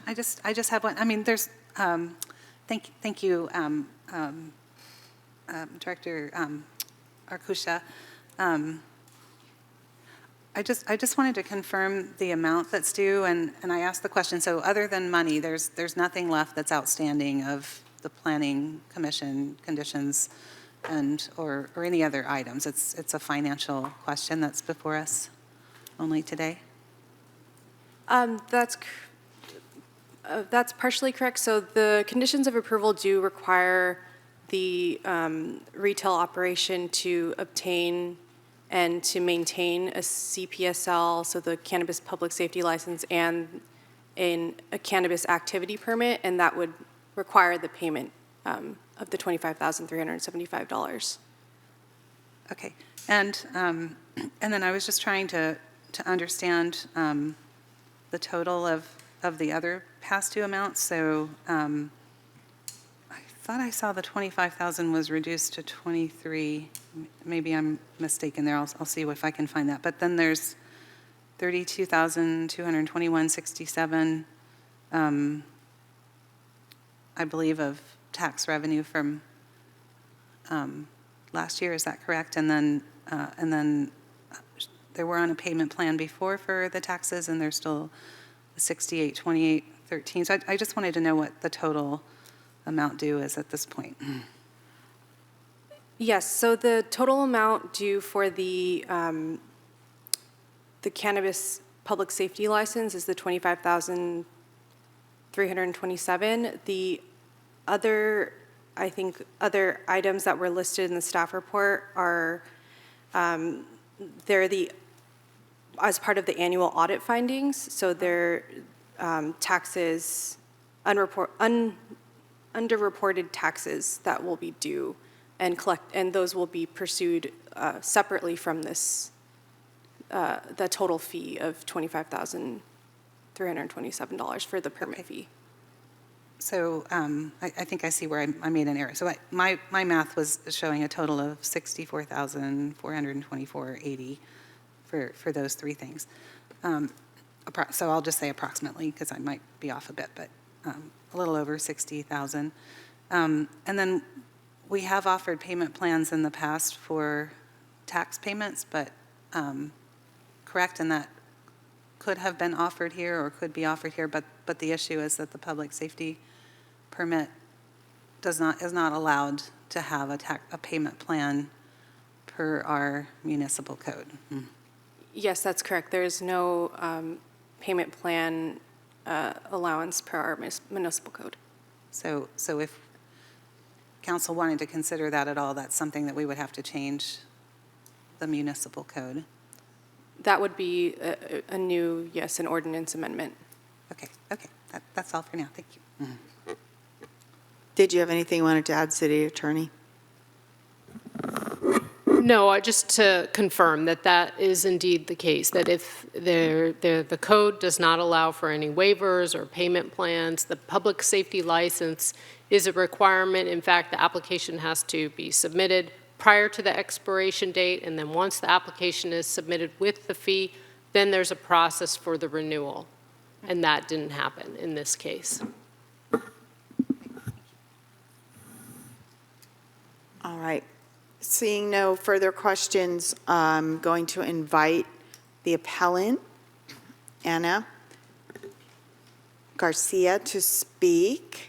And our policy and practice for our public hearing is 10 minutes.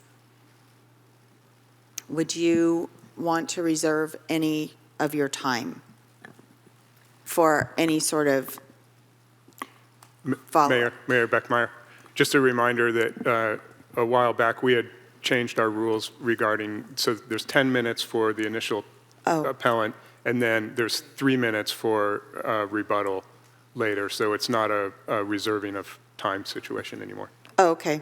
We need to update this paper because there's, okay, that's fine. If I may. So I need to open the public hearing. Yes, please go ahead. Tony would like to speak also, but I won't take up 10 minutes. Okay, so between the two speakers. Okay. Please go ahead. Good evening, council members, Mayor Beckmeyer, Chief Sarasua, and everyone present from the community, both in person and online. Thank you for being here. My name is Anna Williams. I am grateful for the opportunity to speak tonight. I'd like to begin by sharing a broader picture for those of you who may not be familiar with the realities of the California cannabis industry today. When legalization first passed, there was a lot of hope that a legal market could replace the illicit one, the small businesses could thrive, and that communities could benefit from new jobs, tax revenue, and safer access.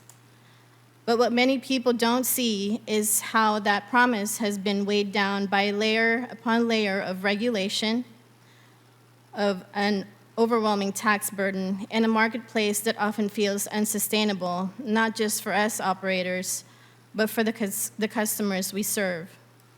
On top of state and local taxes, we are now staring down an additional 4% increase in the excise tax this July.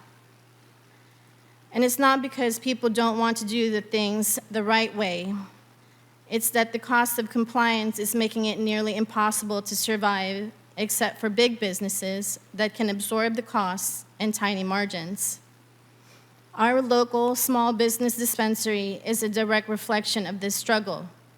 We have worked hard to comply with every regulation, pay every fee, and operate with integrity. We built real relationships with our community.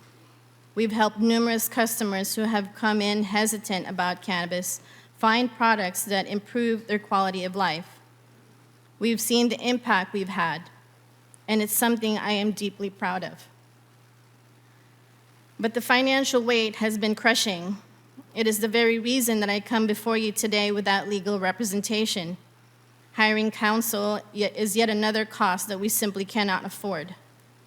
The $25,375 public safety license renewal fee that went unpaid was simply more than we could come up with in a single payment, especially during the toughest retail climate we've seen yet. That is why I appealed the decision for non-renewal. It wasn't about defiance.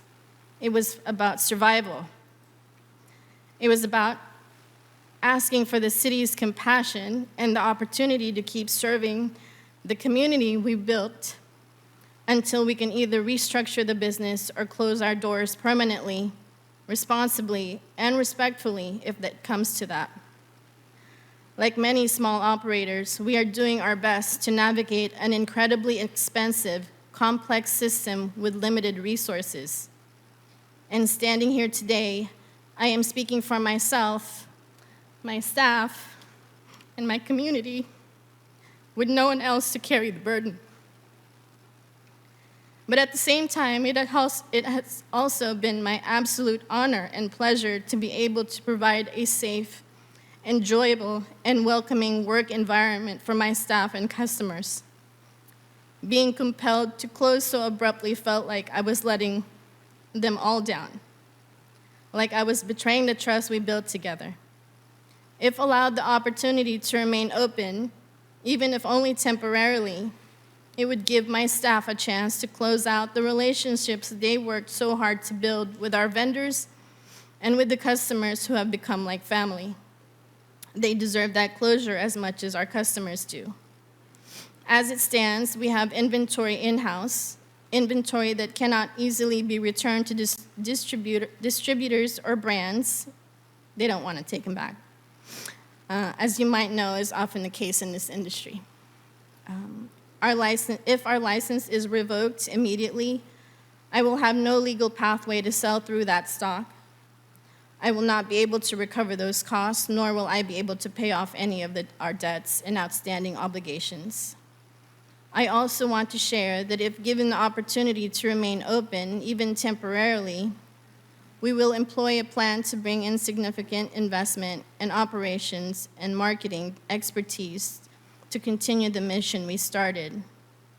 While we were under the impression that selling a dispensary license wasn't an option under the city's ordinance, recently we've seen that some accommodations have been made. Fog Center has publicly announced new ownership at their storefront.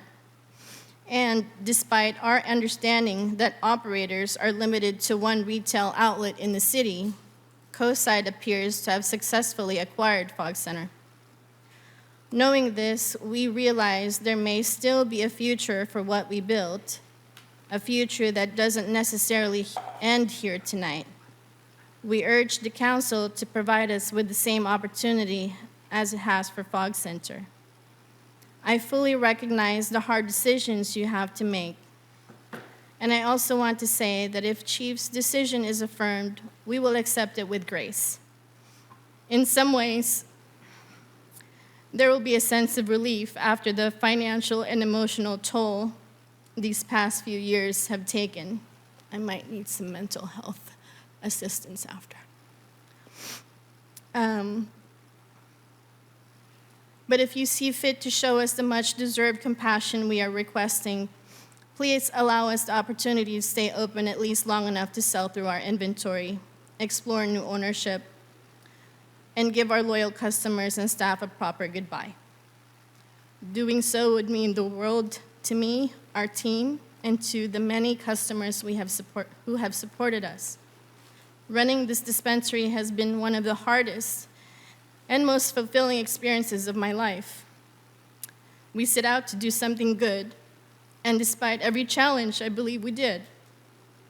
We showed what compliance, quality, and community engagement could look like when done the right way.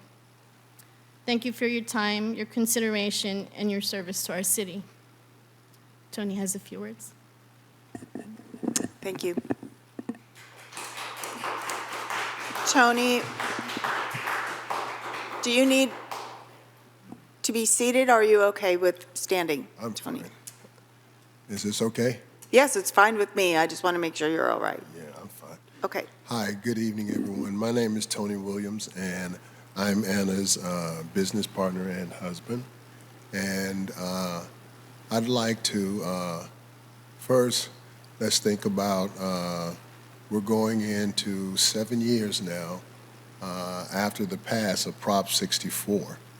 And unfortunately, the cannabis industry has not gone the way that the state of California had predicted. As a matter of fact, over the last 3 years since 2021, the cannabis industry in the state has declined 20%. And a lot of that is taken on by small businesses like us. Anna and I have been business owners in specifically Rockaway Beach for over a decade now. And we'd like to continue to operate and run our business in Rockaway. The public safety license has not only become an issue for us, but also the rest of the cannabis industries in Pacifica too. I'm pretty sure, I know for a fact that at least 3 of the other dispensaries have also expressed the hardship in paying this fee every year too. I know throughout the state of California, over the last 7 years since the pass of Prop 64, a lot of the municipalities have had to change and adjust certain ordinances because they just didn't fit their particular community. And I'm just asking Pacifica to reconsider how they do the public safety license for us, because it is $25,000 for a small cannabis business at one time is a lot of money. And we would love the opportunity to be able to pay it in payment at some type of payment plans, or work out some type of payment that will allow us to regularly take care of it. We have shown in the past that we are responsible enough and that we will take care of our debts with the city, and we've shown that time and time again. And we just hope that, again, we've heard the city all night speak about the support of small business. This is an absolute opportunity to support that. So thank you so much. Thank you very much. So I'm looking for direction from staff. That will bring us back, and we would open public testimony, public comment at this point. Is that correct? I believe that next up is questions for the appellant. If any council members have questions for the appellant. Okay. And then once that's done, then open. Okay. Questions of the appellant. Okay. Council members. Mr. Wright. Is this our only opportunity to ask the appellant questions, Denise? I'm sorry?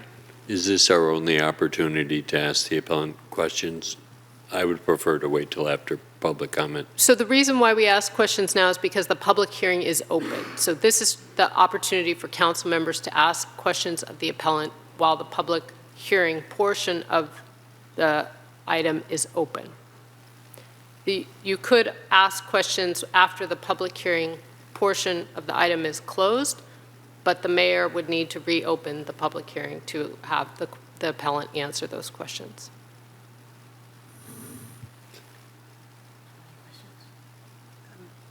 I'm not sure. We kind of like to be involved about number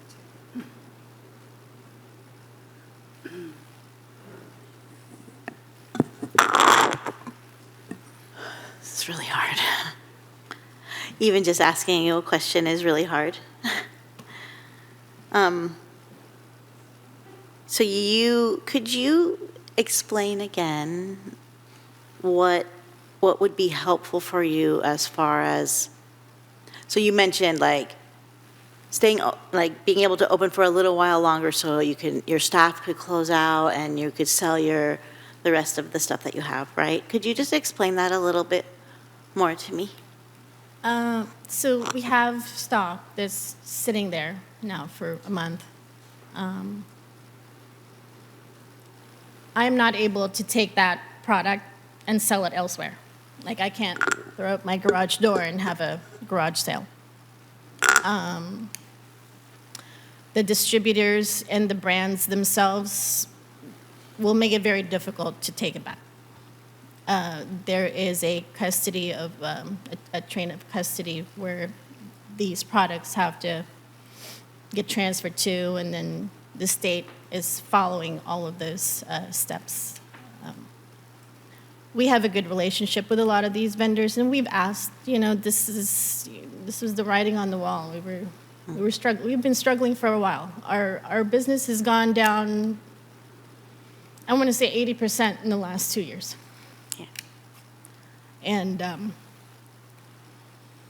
we're just waiting for an upturn again. I don't know if people just stop smoking, or it's just a lot of things, actually. It's a lot of variables.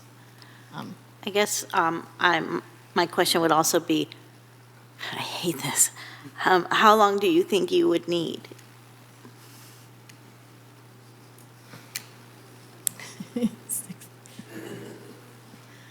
I don't know, maybe a month. It's okay. Maybe a month. I'm sorry. Can you say that again? I couldn't hear. Maybe a month. Thank you. Maybe a month. I got that. Maybe a month. Sorry, Yeah. We know this is hard for you, and it's hard for us too. I appreciate you being here and speaking. I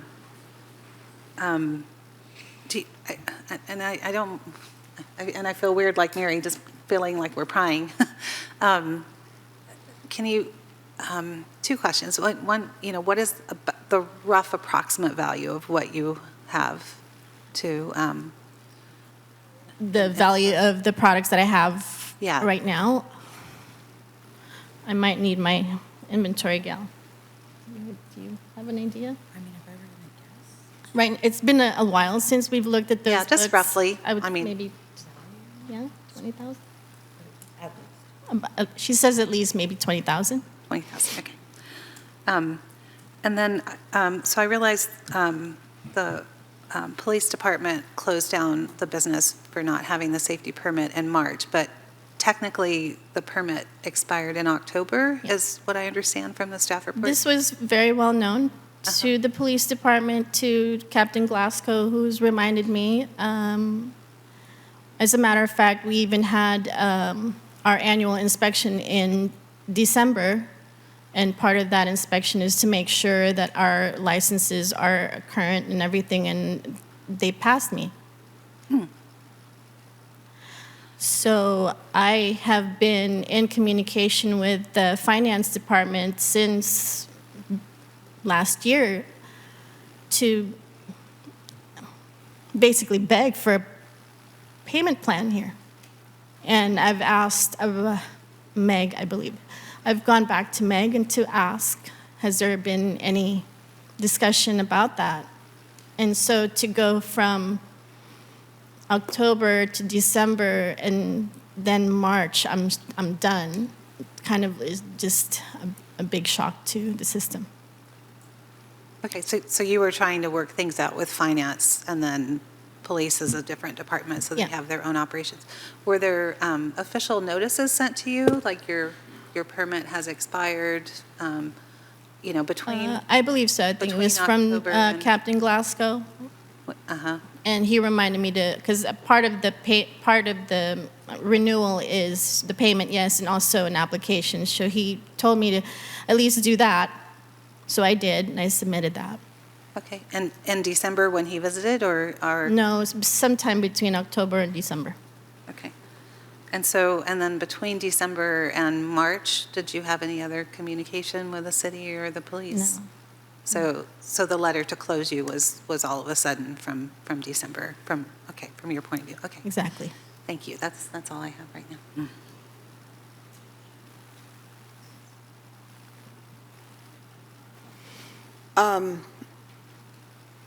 I don't have any questions myself. Anyone else? Questions? Nope. Okay. I would actually, Oh, yes, Like- Greg, please go ahead. do you have anything to pay now? Do I have anything? To pay now? No, Any sir. ability to pay anything? I haven't had income in a month. And how many payments have you made since December Towards the public safety license? towards the public safety license, towards taxes, towards anything? None. None? Do you owe back rent too? For April, yes. And do you have any negotiations going on with a potential partner or a potential buyer at all? There's been a mad dash for one. There might be one. It's just between the other date of April 14th when we were supposed to have this. My husband's illness has taken the forefront for us, I'm afraid. So while there was somebody we were entertaining, it's just not enough time to work out this kind of business, basically. Okay, thank you.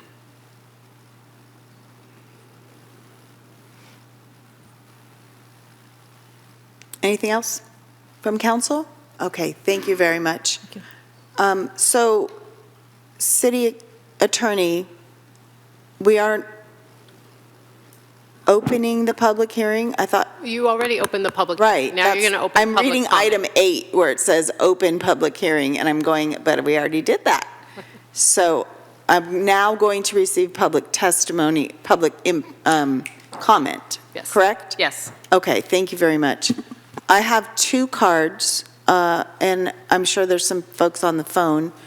If you wish to speak on this item, if you could please fill out a yellow card and give it to the staff in the back of the room. They'll bring it up to me. For now, I have 2 cards. The first is Cheryl Amater, and the second is Pamela Whiston.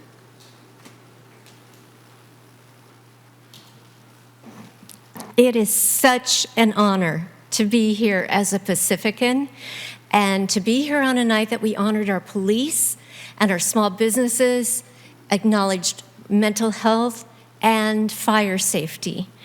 So why am I standing here to make a plea to do something to help this business? I don't use drugs, but someone very dear to me was deeply touched by this business, and it involved her mental health. And I trusted them. Just recently, I'm on the board of Pacific Coast Television. We've been doing a series of town halls, which we are very proud of. One of them was with Hope, and we discussed drug addiction and overdose. And it was terrifying to hear how innocently someone can come in contact with all these new forms of synthetic fentanyl. Well, I have a vulnerable family member that we would go to Seaweed Holistics, and I'm like, I don't know anything about this, and could we get guidance?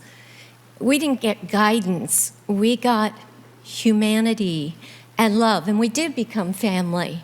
And I trusted them. Just recently, in a PCT board meeting, someone's issue with chronic sciatica came up, and I actually said, you might want to go to Seaweed Holistic and find out if there are some ways to get relief from your pain, and you can trust them to give you good information and steer you toward products. My family member had certain strains that had a negative impact. They helped identify that. They helped steer us. So we are a very unique small town, and I'm just so proud of everybody here and how it all operates. Because we are small and unique, I think we do have the opportunity to find a path to help keep something that is valuable on all these, well, I don't know if they prevent fires, but everything else we've talked about tonight, they have a deal. And they actually, for my small business, provided a maker's market. And it was a fantastic experience. So as business people, they are generous and they are competent in what they're doing, which really matters when you need help in this area.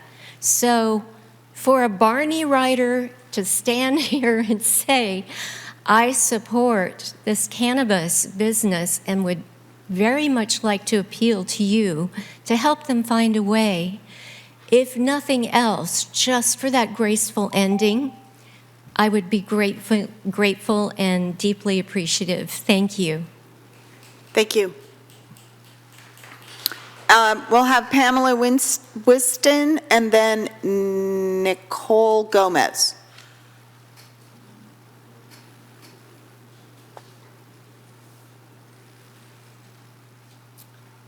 I'm a little bit selfish about this. I really want them to survive and stay open, and I don't know if they could rewrite the ordinance so that they can possibly pay payments for them to stay open, but it's $25,000 is a big hit for somebody who's been paying taxes for everything else and trying to keep a staff happening. So I'm not sure if that's something that can be helped that way or some way to keep it open. But in the month that they've been closed, I have to tell you, I've had 100 people, and this is not an exaggeration, come into my store and say, they can't be closed. I need to get to talk to Anna and find out about my arthritis medicine. And they're all coming in and asking, what's going on? We need them. Where else can we go? Do you have her number? Can I get it? So it is a really sad thing for them to close in our community. The elderly come in, the young people come in, all sorts of people have asked me, why are they closed? And I don't want to say they're closed because they didn't pay their permit bill for the police. There's some other way we can work it out. I'm hoping that you can come for a solution amongst you and find some kind of a way to make the appeal happen in a positive light, because we need them at Rockaway. People come from all over the world year after year from the hotels and say, oh, we loved what they showed us, and they had the greatest creams, and it's not all about smoking pot, it's about healing. And I see the people who they heal also go to Time next door, and they all talk about all the different remedies that they have in their shop. So it really was a very holistic healing store. I think you should think about it. Thank you. Nicole Gomez, and that's the last card that I have. Hello. Hello. Thank you, council members, for seeing us today. My name is Nicole Gomez, and I am the buyer and inventory manager at Seaweed Holistics.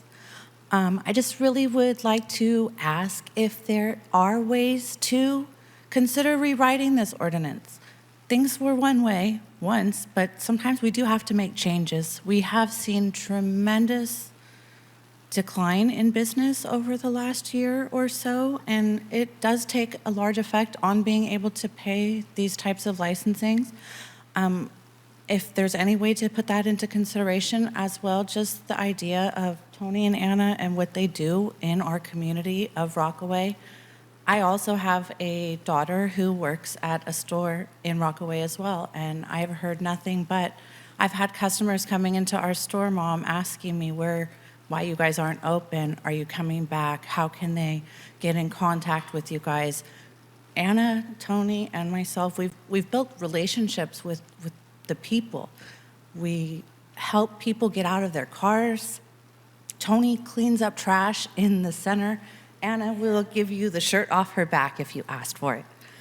At bare minimum, give us the ability to exit with grace if possible.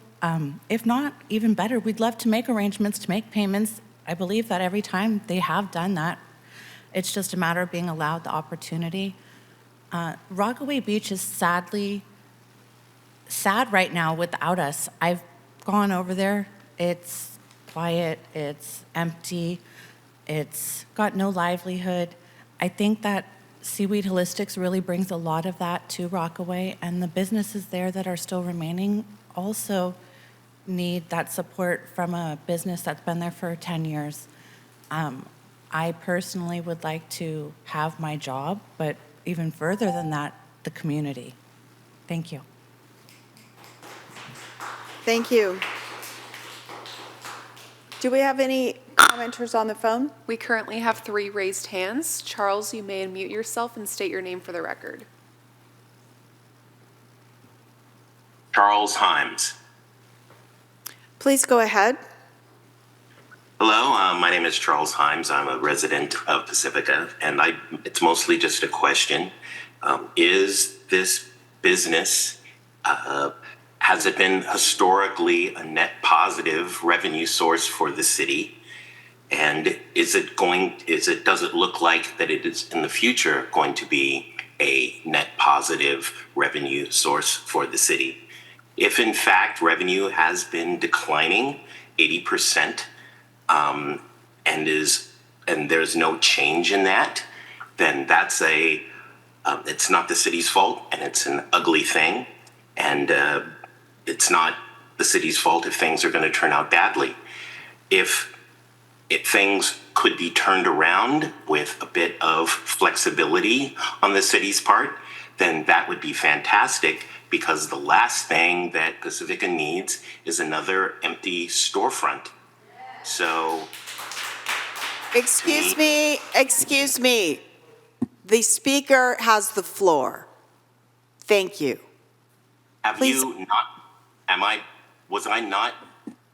I don't know if you were done, but the audience here in the chamber decided to applaud your last statement. Your time was not up yet, but now we've lost some of that time, so if I could ask the Assistant City Manager to put back 30 seconds, and then I will ask the speaker, Mr. Hines, if you have anything further to say. I'm sorry, I did lose my train of thought. I don't believe I have anything further to say. All right, thank you very much. I'd appreciate it if the audience would please retain decorum so that we can get through the comments. Thank you. Our next caller is Peter Loeb. Peter Loeb, you may unmute yourself. Please go ahead. Good evening. Peter Loeb. Anna and Tony are friends and neighbors of mine. But I guess I want to ask a question. I want to understand the situation. I guess my question is, if they were able to pay the $25,000, would they be able to continue operating, or has the door closed? I'm really trying to understand where we are in the process at this point. Is it possible for them to pay the fee and remain open? if so, then I would like the opportunity to discuss that with them. But if that's not, if that option is not a possibility, then I guess I want to understand that. But it's really just a question. If they were able to pay the fee, could they reopen? Thank you. Thank you. Our next caller is Janine Marquardt. Janine, you may unmute yourself. Please go ahead. Yes, hi there. My name is Janine Marquardt. I am a longtime Pacific resident and also a small business owner here who had no intention of speaking on this topic and honestly have zero knowledge of this situation. But I must say, as a small business owner here in Pacifica, for only the last few years, I also have been falling on difficult, challenging times. And I will say that in the last few years, Pacifica has become more and more challenging of a place to do business. And having just declared Pacifica as a place to do small business, and this being Small Business Month, and us wanting to promote small businesses, I can't help but feel like we should be doing our best to help these folks and figure out how to make it work. Times are challenging for a lot of reasons, in a lot of ways. And if we want to be supportive of our small businesses and all businesses here in Pacifica, we should be doing everything we can to find solutions, whatever that means. Like I said, it's been more and more challenging in a lot of ways. And while I don't know these folks or their specific situation or how they got here, I can only imagine the pain and the challenging situation that they face themselves. And my heart goes out to them, and I hope we find a way to make it better. But if we're really going to support our businesses here in Pacifica and be the community that I know we are, then we have to do whatever it takes, because they sound like a really important business to keep around. So I hope you will figure out how to change the code, if that's what it takes, in order to find a way to work for them. Thank you very much. Thank you. Are there any further commenters? There are no more raised hands at this time. Thank you. And I have no more cards. Is there anyone else in the audience that would wish to speak? Seeing none, I'm going to close public comment and bring it back to the council. Madam Mayor? The public hearing. We should offer the appellant the rebuttal period and then close the public hearing. Oh, thank you. So okay, I have a clarifying question. Is the rebuttal period 3 minutes? Yes. Thank you. Anna, you would have 3 minutes if you would wish to rebut any comments or make any statement related to.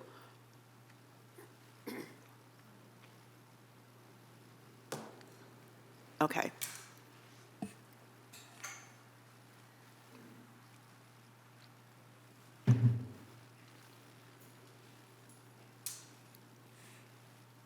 I would first hope that, and I guess my greatest wish is that we can come to some kind of solution that we can work this out and we can remain open. When we opened Seaweed Holistics, we opened a dispensary that would primarily cater to those of us over the age of 50, because we wanted to provide a place to places like me and like most of us that could go and not only pick up cannabis, but also pick up that knowledge, that information that goes along with that in a loving environment that a lot of us might call hand-holding, because a lot of us over the age of 50, we know a lot of times we can be difficult to deal with, and we need places like that to help us through to deal with situations, especially when it comes to our health. So I would please hope and beg that you all try some way to please allow us the opportunity to make payments. We have proven in the past that we are good on our words, and we see a bright future for actually seaweed. Rockaway Beach is changing a lot, and a lot of that change is going to be positive to Seaweed Holistics. And we just hope that we're given the opportunity to please allow us to make payments. Thank you. Thank you. All right, I'm going to close the public hearing. Returning to council for deliberation and action, I have one light from Councilmember Beer. Please go ahead. Thank you. There was a couple questions I think would be helpful to get an answer. Peter Loeb's question specifically, if they could pay the money, the $25,000, et cetera, could they continue operating? Take it. So the way the code is currently written, the application for renewal and the renewal fee must be filed at least 30 days, but not more than 60 days prior to the expiration of the public safety license. So the expiration, the public safety license has expired. There is no mechanism in the code to revive the public safety license once it's expired. And then I have a question about the selling of the businesses. It was my understanding that they have to retain 51% or something like that. Can you explain that to us, please? Yes. So the way the code currently reads is that it defines ownership, and ownership can mean different things depending on whether it's a publicly traded corporation or not. But basically, for any business, you can't transfer the transfer of the public safety license is prohibited. It's a non-transferable license, but it says that any attempt to transfer ownership or control of a cannabis operation to a different individual, or any transfer of at least 51% ownership or title in the original entity that was issued the public safety license, shall be grounds for revocation of the public safety license. So there can be changes in ownership less than 50%, and that has happened in the past, but you can't transfer ownership of the business. Thank you. Okay. Mayor Pro Tem? Yeah, I have a few questions for staff. Sorry, I need to change my glasses.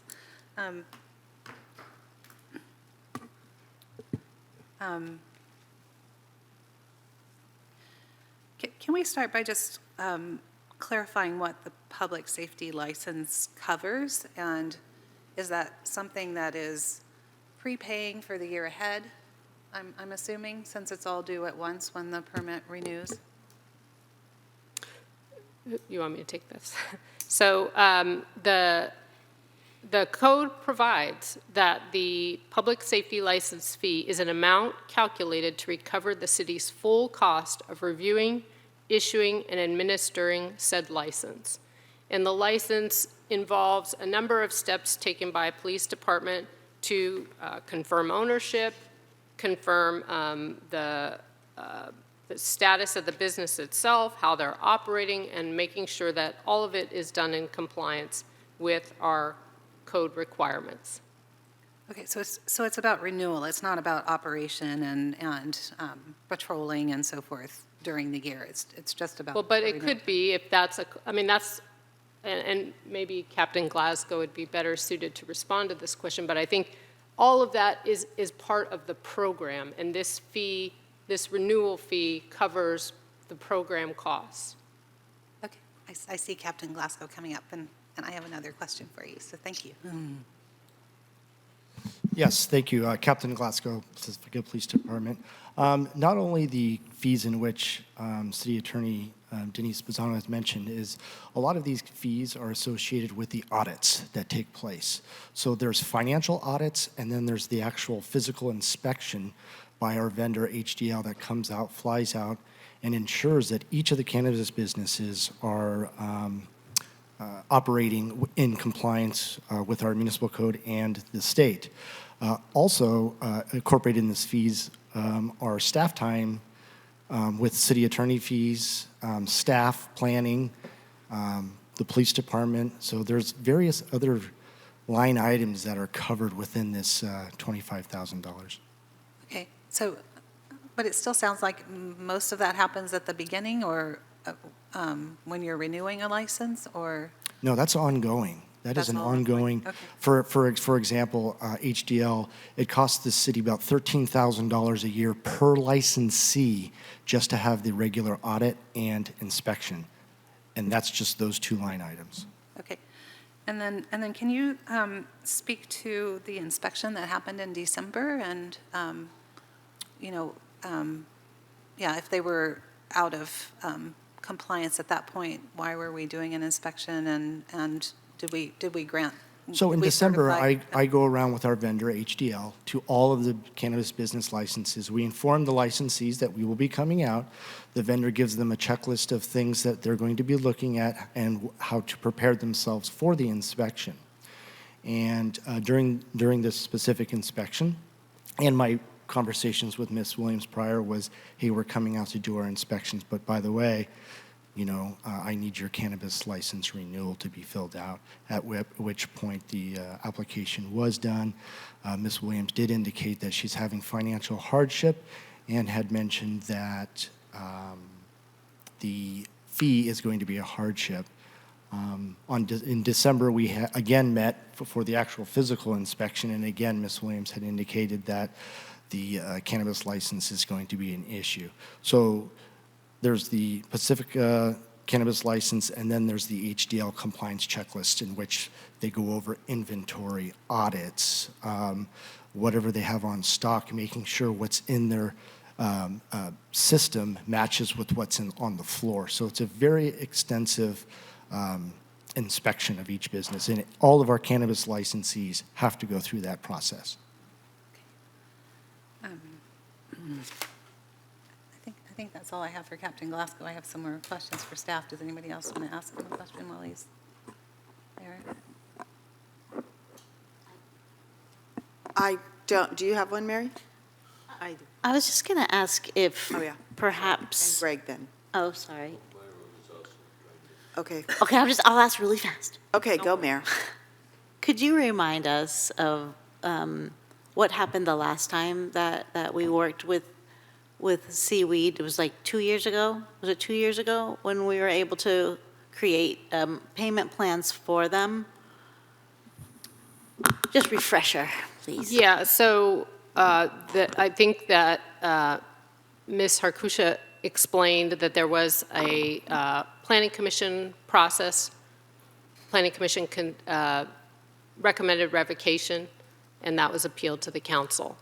As part of the council's consideration of the appeal, the council upheld the planning commission's decision, but imposed 6 criteria that needed to be met by the appellant in order to forestall the revocation. So if the appellant could meet those 6 criteria within this time frame specified, then the revocation wouldn't actually take effect. And were those payments, because there was a payment plan? Yes, there was payments. What were they paying? So obviously it wasn't for the There were a public safety. variety of things. I don't have the staff report right up in front of me to explain what it was. Maybe Ms. Harkusha could provide more clarity, but as I recall, there were a number of fees for revising the ordinance, because we had to revise the ordinance as a result of the council's determination. So the appellant had to pay for the costs associated with revising the code. There were attorney's fees that were involved in revising the deferral or preparing the deferral agreement. Those types of things were the council determined should be paid by the appellant. And they were able to make those payments? Yes, the appellant satisfied the 6 criteria. Thank you so much. Mhm. I have some more for staff. Did you? Yes. Go ahead. My questions are very, I mean, I'm going to ask you if since 2000, you got the permit in 2019? 20. So have you made any profit since then? So the public hearing is closed. So if Oh, you'd okay. like the appellant to answer those questions, then the mayor could reopen the public hearing, but that might, Let me check in with Mr. Wright. Did you have any other questions that were related to reopening the public hearing? I would be completely fine with allowing Myra to finish her line of questioning. I do have a number of questions that I would have that would be mostly for staff. Okay. I'm all right with that. Let's reopen the public hearing so that the applicant the appellant can answer the questions of the councilwoman. Please go ahead. Yes. Just asking if you have made any profit since you got the permit. No, we have not made any profit. No? No profit. So, well, that's the big, I mean, it's hard to, if you're not making profit, it's hard for you to continue, and then we always gonna have to pay for the cost of business going forward anyways. So we wanted to see how can we help you, but if you're not making money, it is hard to keep the business open and if you cannot afford to pay the fees. Are you paying for for renting the space right now? Very hard, but we managed so far. We have to have a space, so. So you are paying them because, yeah, you need the space. I mean, it's a tough thing to prioritize. Like I said, we're not trying to be defiant here. We're trying to survive. Have you asked for assistance to small businesses? They have seminars and stuff like that. I'll remind you, council member, that we're in cannabis. So a lot of those do not apply to us. Most of those don't apply to us. Okay. Banks won't loan to us. Okay. We really would depend on somebody, an individual or another business owner that has money. Right. Oh, because they don't lend you. Okay. Have you, I think somebody asked you if you have considered partnering up with someone. I know that you can only do maybe 49%. You cannot do more than 51 to keep, it has to be on your name. It's been an ongoing thing, a search. Searching for a partner.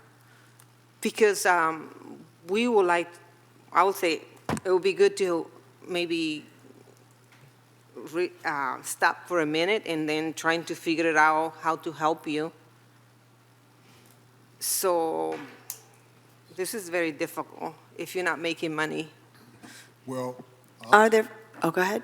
Also, I'd like to add too, we've gotten with a number of the other business owners over in Rockaway and formed the Rockaway Beach Neighborhood Coalition. And basically, it's a group of businesses that have come together to help promote the business in Rockaway. Rockaway Beach is changing and it's growing. We've got, again, a new restaurant coming in soon. We've got a new brewery that just opened up in the plaza also too. And we're doing a lot with those other business owners to help promote Rockaway Beach as a whole. So we see a huge upside to what we've been doing. Our business before has been limited because, again, because of funds. We basically have a business that's it's our business. We don't have any business partners. It's just been us. And we haven't been able to do anything further than that. But what we've done to move forward is we've downsized our staff. We've also cut hours and stuff to be able to move forward and to also profit on that. And again, we've also made some significant relationships with other business owners in the plaza also too. Thank you. Okay, that's it? Yep, okay, thank you. Okay, closing the public hearing, bringing it back to council. I have Councilmember Wright. Please go ahead. Well, I do think that it's a little bit incumbent upon us to say that, you know, it's pretty obvious that these are good people. They have good hearts. You know, they frankly play really good music that I really appreciate every time I go down there. They build community. They're caregivers. There's a lot of good things to this business. Then there's some financial realities that are very, very difficult. And then there's the city's position. Kevin, how much staff time has gone into like this appeal to managing these payment plans, that kind of thing? Are we coming anywhere near close, even if they paid all their fees, to breaking even? I don't have a tally of all the staff time that's gone in over the 5 years of operation and working with Seaweed. I can tell you for sure the various appeal fees and application fees don't cover all of those costs. You know, the appeals to the Planning Commission about the storefront were very, very complicated, took a lot of staff time.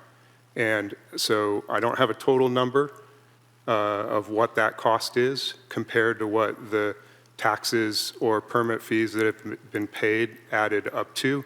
The permit fee, though, that's just based on all of the other external costs.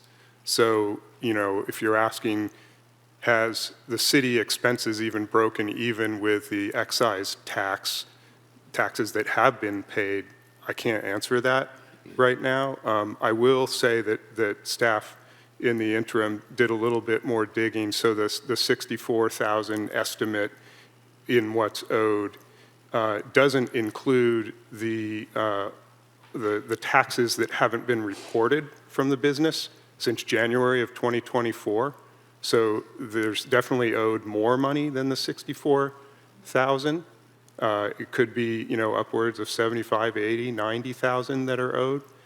So when you look at the financial condition of the business, you know, are they going to be able to pay that money?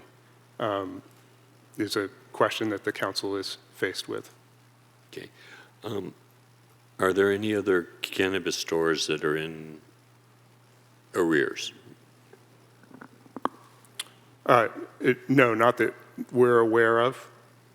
The 4 other operating storefronts are all in good standing with their permit fees and their taxes as far as we're aware. And Denise, you said that they can't transfer 51%. Is that in a calendar year? In other words, could they do a staggered sale? So they sell 33% this year, No, they 33% can't, no. next year, 33% the They have to remain, essentially, the original owners have to remain at 51%. for all time. Right. Okay. So also, it seems to me that it brings up an issue of just fairness to the other businesses too, and disincentivizing them to be compliant. Would you say that's true? What I would say regarding this, and this is the city, you know, staff perspective, citywide for all businesses, is we have a very complex regulatory structure for cannabis businesses. Just like we have a complex regulatory structure for short-term rental businesses, just like there's a complex regulatory structure for liquor stores that are regulated. And if you're going to change the system based on one business's request, then you're kind of undermining that entire regulatory structure. If you're thinking about all the businesses in the city, and by the way, Pacifica is very small business friendly, and we've worked with Seaweed Holistics for several years to try to be successful. But if you're gonna change that structure, what's going to happen when the non-compliant STR that has violated the code and the city has closed them comes to the council, right? What precedent is being set in the enforcement for those businesses? What precedent is being set for the enforcement of a liquor store that has lost their license for selling to minors, and they come and want to be renewed, or, that's more regulated through the state. But so that's the very difficult question that's before the council tonight in this case, is how are we going to maintain as a city a regulatory structure for businesses that is fair to all businesses who are operating? And is there any veracity to the claim that COSIDE has more than one location? Is that true? There was the allegation that Fog Center changed ownership. The city is not aware of that at all. Their permit is in good standing with the state, as far as we know. We will look into that allegation to make sure. And then in terms of COSIDE acquiring other businesses, we're not aware of that either. So we can look into that, but the city has no information about those allegations of those other businesses. Does the sign say management or ownership? There's like a giant sign on the front window. I'm not familiar with it, so. Can the city verify how much, if any, payments have been made since December? I believe no payments have been made since December, but I'll ask Ms. Arcuccia or Ms. Carter or the police department to verify that. And along that line, I do have a question, I think, with something you just said a minute ago about payment of cannabis taxes since January of 2024. After that, I only have one So more you asked question. about December specifically, but I'm adding to that question. Ms. Carter can speak to Thank you. that no taxes have been remitted since January of 2024. Thank you. Good evening. I'm Yulia Carter, Assistant City Manager. I just want to confirm that no taxes were remitted to the City of Pacifica since October 2023, and all cannabis businesses report their gross receipts and the payments due. That's the typical practice, and then the remittance happens after that. So no reporting happened since January 2024. So to what the city manager just explained, we don't exactly know what above the 64,000 is owed by the business because they haven't been reporting their gross receipts as well.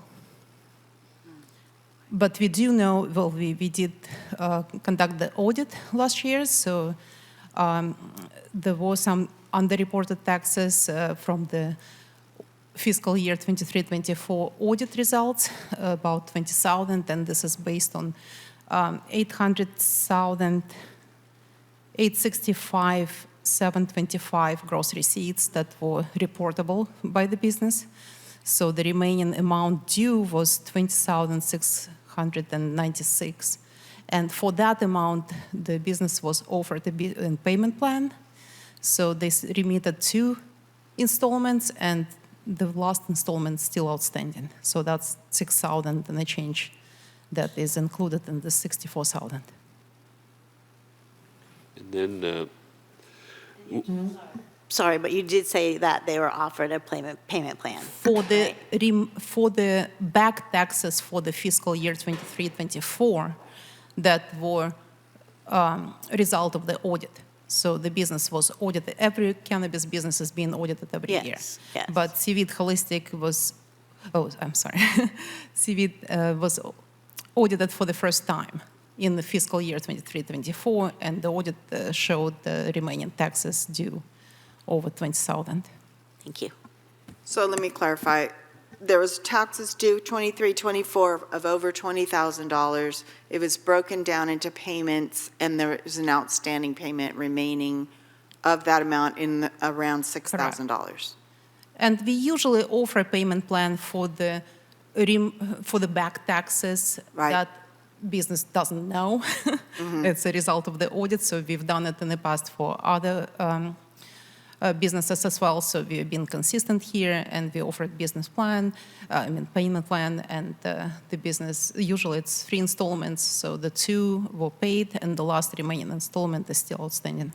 Thank you. And that was due in December. Okay.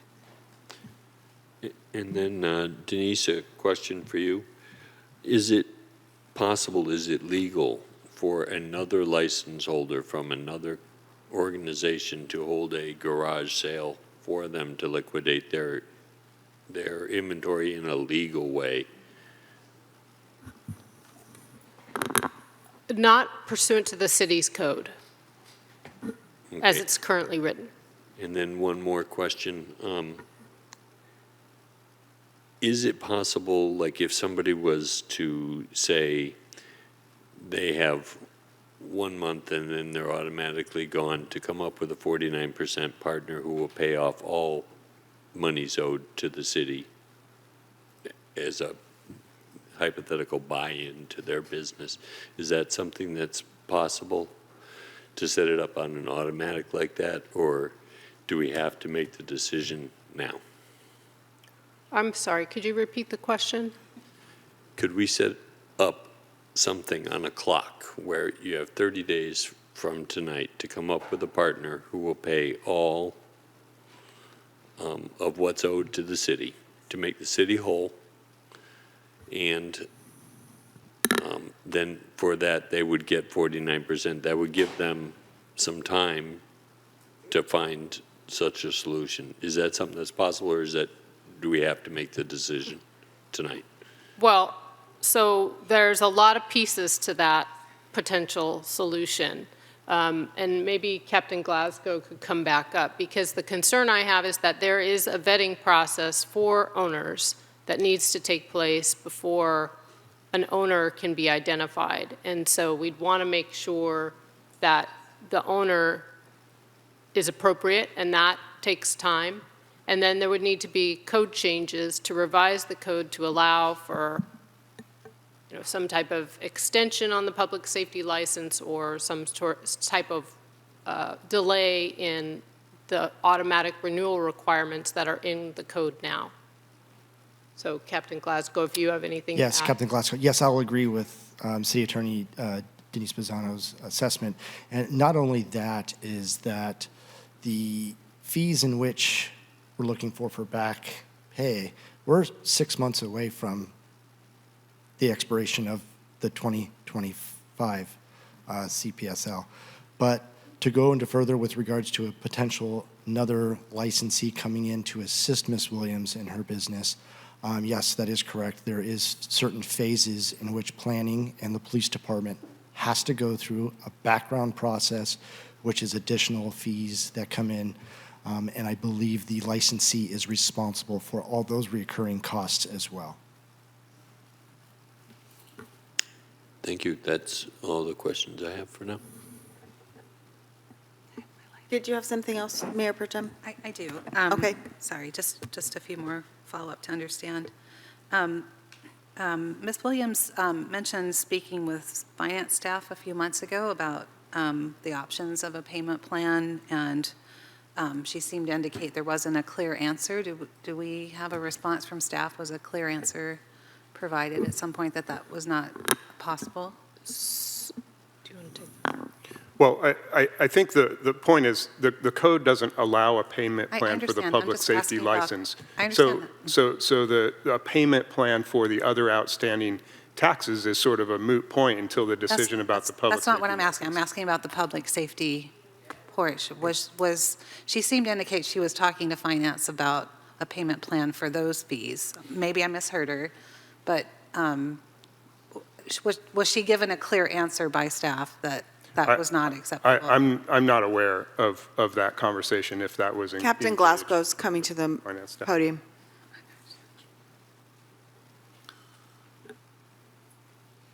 Hi, thank you. Yes, there was conversations with myself and Ms. Williams just this past December when she had mentioned there's going to be some hardships, and she had alluded to the fact of the possible payment plan. And I explained to her at that time that the city does not offer the payment plans. You can try your best, but that's not going to happen. And if my memory serves me right, those are similar conversations that we've had in years past too, because every year, every cannabis licensee does mention that there is some hardships. However, all of the other licensees end up coming up with the CPSL. So there's been numerous conversations over the years that the CPSL specifically does not have a payment plan. Okay, and can I ask if, you say other businesses have complained about the hardship, have any of them asked? Well, for when I it? say complain, Or- it's an inconvenience. They're Right, business right, owners, and everyone else seems to come up with the CPSL fee. Okay, thank you, Captain. So Denise, just legally, so their permit has been expired and canceled, right? They've had to cease operations. If we wanted to allow them to open for another month, is there a legal path to that? What would be involved? There is no legal path currently in the code the way it's written. I understand. If council is inclined to make changes to the code to either allow for a late payment or some type of waiver of the payment, some type of payment plan, there would need to be changes to the code and the fee, the way the fee is adopted. So the fee that is currently adopted via resolution would also probably need to be amended as well.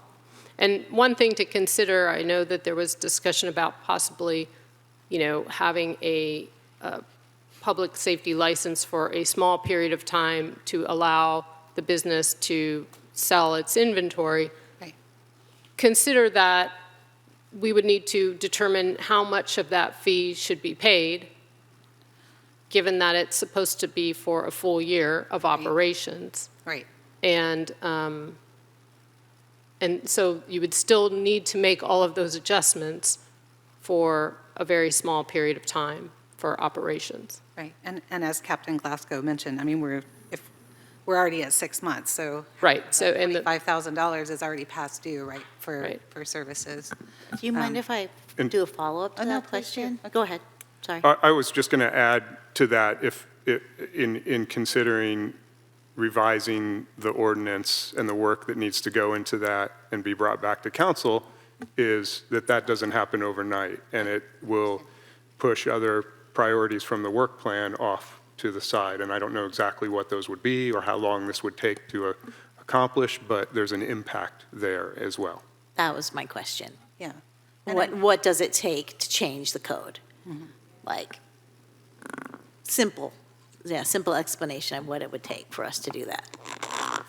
Right. It would need to be an agendized discussion to know what changes the council wanted to direct to the code. Then we'd need to go off, draft those changes. I don't think this change would need to go to the Planning Commission, correct? If we're only amending the public safety license provisions, which are they're in Chapter 318, those don't need to go to the Planning Commission. But if we need to make corresponding changes to the provisions in the zoning code for the cap, then those would need to go to the Planning Commission. So, and then, I mean, we've been through this process in recent history regarding the STR ordinance, so then it comes back to council, either gets introduced or gets sent back for further changes, et cetera. Yeah. Okay. And then, sorry, what was I going to ask?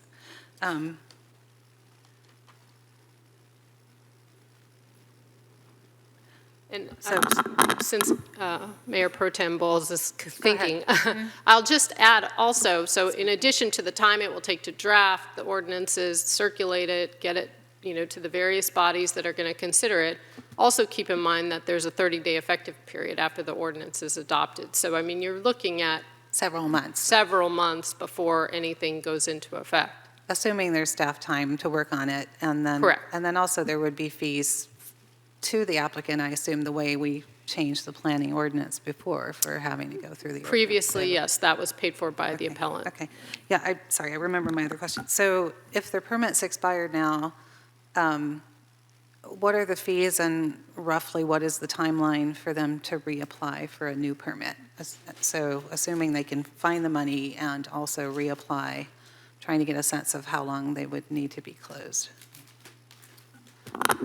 I don't have the fees in front of me, although I can look up the master fee schedule, but there's no, the code doesn't have any waiting period or pause period after the permit expires. So other permits, there could be like a use permit. If it expires, sometimes they'll say you can't apply for another use permit for a year.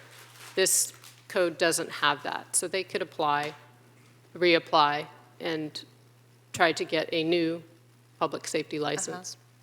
And so we can find out about the fees, but administratively, since they've just had their space inspected, if they came up with the money,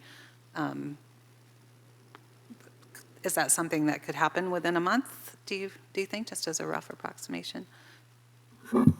I don't know. I would defer to Captain Glasgow, who does the inspections, but also keep in mind they'd need to get a new cap. So they'd have to go through the planning process to get that as well, and that takes more time than I would think it would take more time than getting a public safety license, because the planning commission is involved and there has to be planning commission approval. And a new cap, is that something that we could waive, or where the The public? cannabis activity permit, no, you need both to operate. So you need a cannabis activity permit, which is a land. I'm sorry, I'm not saying to waive the permit, I'm just saying, because we've done all the inspections of the facilities even just recently, that maybe it doesn't have to go through the planning, could we waive the planning commission hearing or whatever just to make that faster? No. No. I mean, unless there's no way to do that without a code amendment. So the code provides a process for obtaining a cannabis activity permit. Code provides a process for a public safety license. There's not any sort of wiggle room allowed for, deviating from one or the other. You need both to operate, and so you would have to go through the process for if they wanted to reapply for a new permit. On that note, there's been discussion about the 51%, 49% additional owners and such. It seems, if it were the case that the owners wish to bring on a partner up to 49% of the value of the business, would that activity, bringing that new partner on, generate the need for a new cap? Yeah, they can't do that if they can't do that if the public safety license and the cap are both expired, because that would be an operation of the business. The public safety license is presently expired. Is the cap presently expired? Yes. So in any case, to revive operations, whether bringing on a partner or not bringing on a partner, it's going to require reapplying to obtain both of those documents. Yes, or a code amendment. Which takes longer? Since you said it, I'm asking. I don't have any idea how long it would take to process both permits, and I would defer to staff on that if they have any idea. We haven't processed a new cap or public safety license in a while, so. Would this also set a precedence that we would need to then do that for all the other businesses as well? In terms of?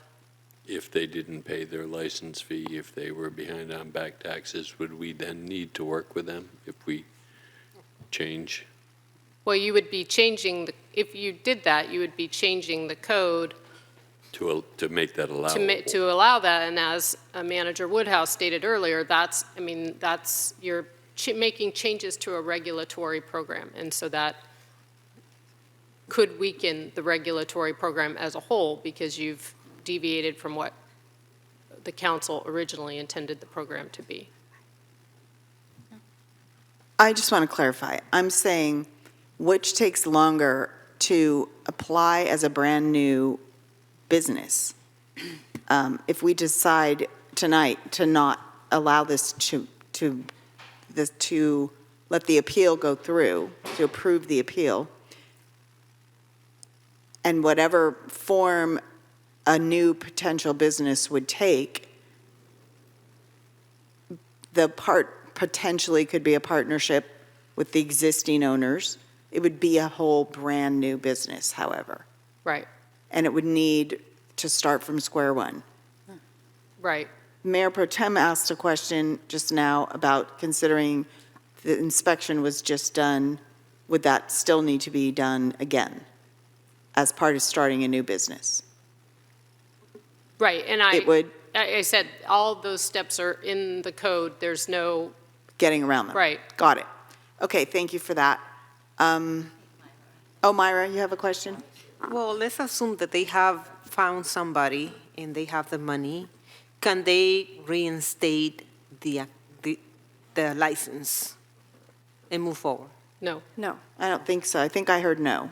Okay. And Mayor Beckmeyer, just to clarify about the length of time that it would take if it was a new cannabis activity permit, typically if planning does receive new permits, it's generally about a few months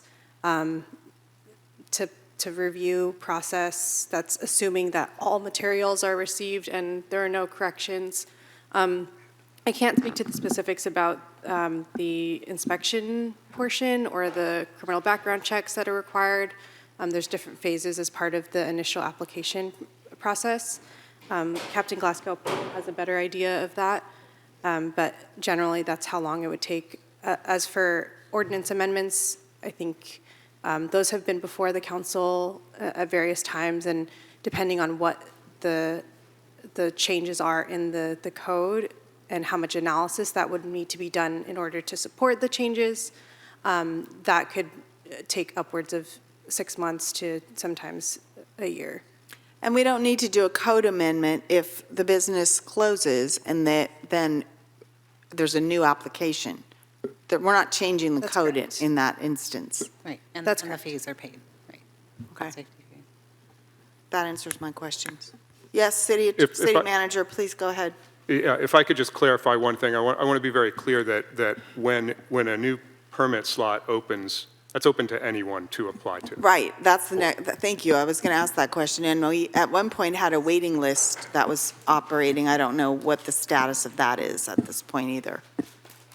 I think the time for those already ran out, right? Wasn't it like 2 years? Oh, the waiting list that we had, there's not a waiting list anymore. It expired. And don't we have an opening right now that we haven't filled in a while, or, we don't have any openings? No, I think that was only for a 2-year period after the beginning, the very beginning. All right. Councilwoman Espinoza, please go ahead. I already, yeah. Oh, you already went? Yeah. Oh, your light just came on. Yeah, but the whole solution is like, there's no solution here. You're saying it's expired already. They need to reapply. So I don't know why are we discussing Yeah, and anything here. that's what I'm hearing, and Yep. and it sounds like we can't just reopen for a month to let them sell their supply either, which I think that's the hardest part. So City Attorney, there's really no way that you see without going through a whole ordinance amendment to even allow them to open for a month. Correct. Okay. I mean, honestly, my heart breaks for you, Anna, and I know how important you are to the neighborhood and the community. But I'm worried that this is a hole that you're not going to be able to dig yourself out of at this point. With $70,000 or so that you already owe, plus, about half of $25,000 through this month, and that's another $12,000. And with only 20,000 of inventory, it just doesn't, that math just doesn't work. Sorry, and then the rent too. I would just like to make a couple comments. Yeah, oh, please, Because please. No, I'm I just think struggling 'cause I want to like set the stage for what has been happening in cannabis for the last couple of years, right? So when our ordinance went in, we said 6 cannabis, we're going to give 6 licenses for Pacifica. HDL said, that's not going to work. You should only do 3. HDL was right. Because we have put strain on our cannabis retailers. Not just that, but now you have retailers that are opening up in San Bruno and in wherever, Daly City. And so there's a strain. And I think that we are partly to blame for that, because we should have listened to HDL, and we can't listen to HDL right now. I have never felt so backed into a corner in any decision that I have made in council, any. And we've made some doozy. And I literally have never felt this way, just completely backed into a corner. And every time I hear the numbers, you know, if I owe $1,000, I'm like sweating at home and can't sleep. And so all these numbers that come at me, I just get, it's heavier and heavier and heavier, and I don't know how to like swim out of that. And this is terrible.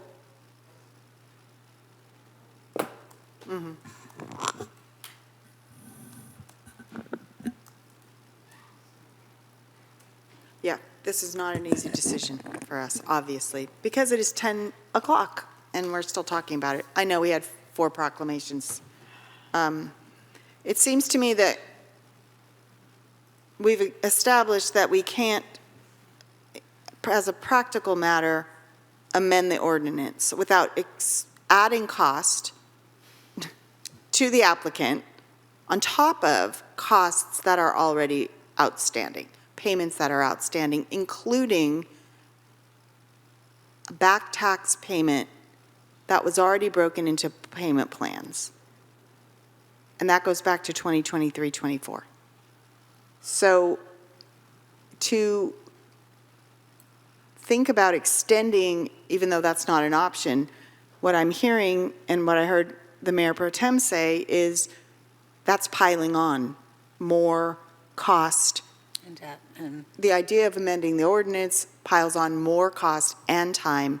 My opinion, and this wouldn't, you know, this would be their choice to make as a business, would be to regroup.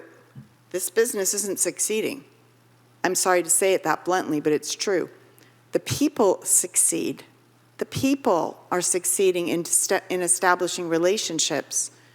The people are succeeding in building community in the Rockaway Beach area, but what we do not have here is a successfully operating business. It's been a few years since I got my MBA, but I'm telling you, when you don't make profit, you're not succeeding. You're not a nonprofit organization, you're a business. And I heard you say at the very outset of the public hearing, I heard the words, in some ways it would be a relief. And I feel that way. I feel there's an opportunity for a rebirth and a new business to be conceived of and an application to occur. The timeline that it would take to rehabilitate in any way the situation that we're talking about, which I don't think it's rehabilitatable, is equal to the time it would take to establish a new business entity, a new business plan, and a fresh start, a new step forward. And so for that point of view, I will be voting to deny the appeal. Can I ask one more quick question? Kevin, would it be possible for them to open since they have an existing lease in that location, could they open a different kind of business in that same location that doesn't involve cannabis? Yes, I think that's entirely possible. Any input on that? That doesn't involve cannabis, so they are not required to have a public safety license or, Correct.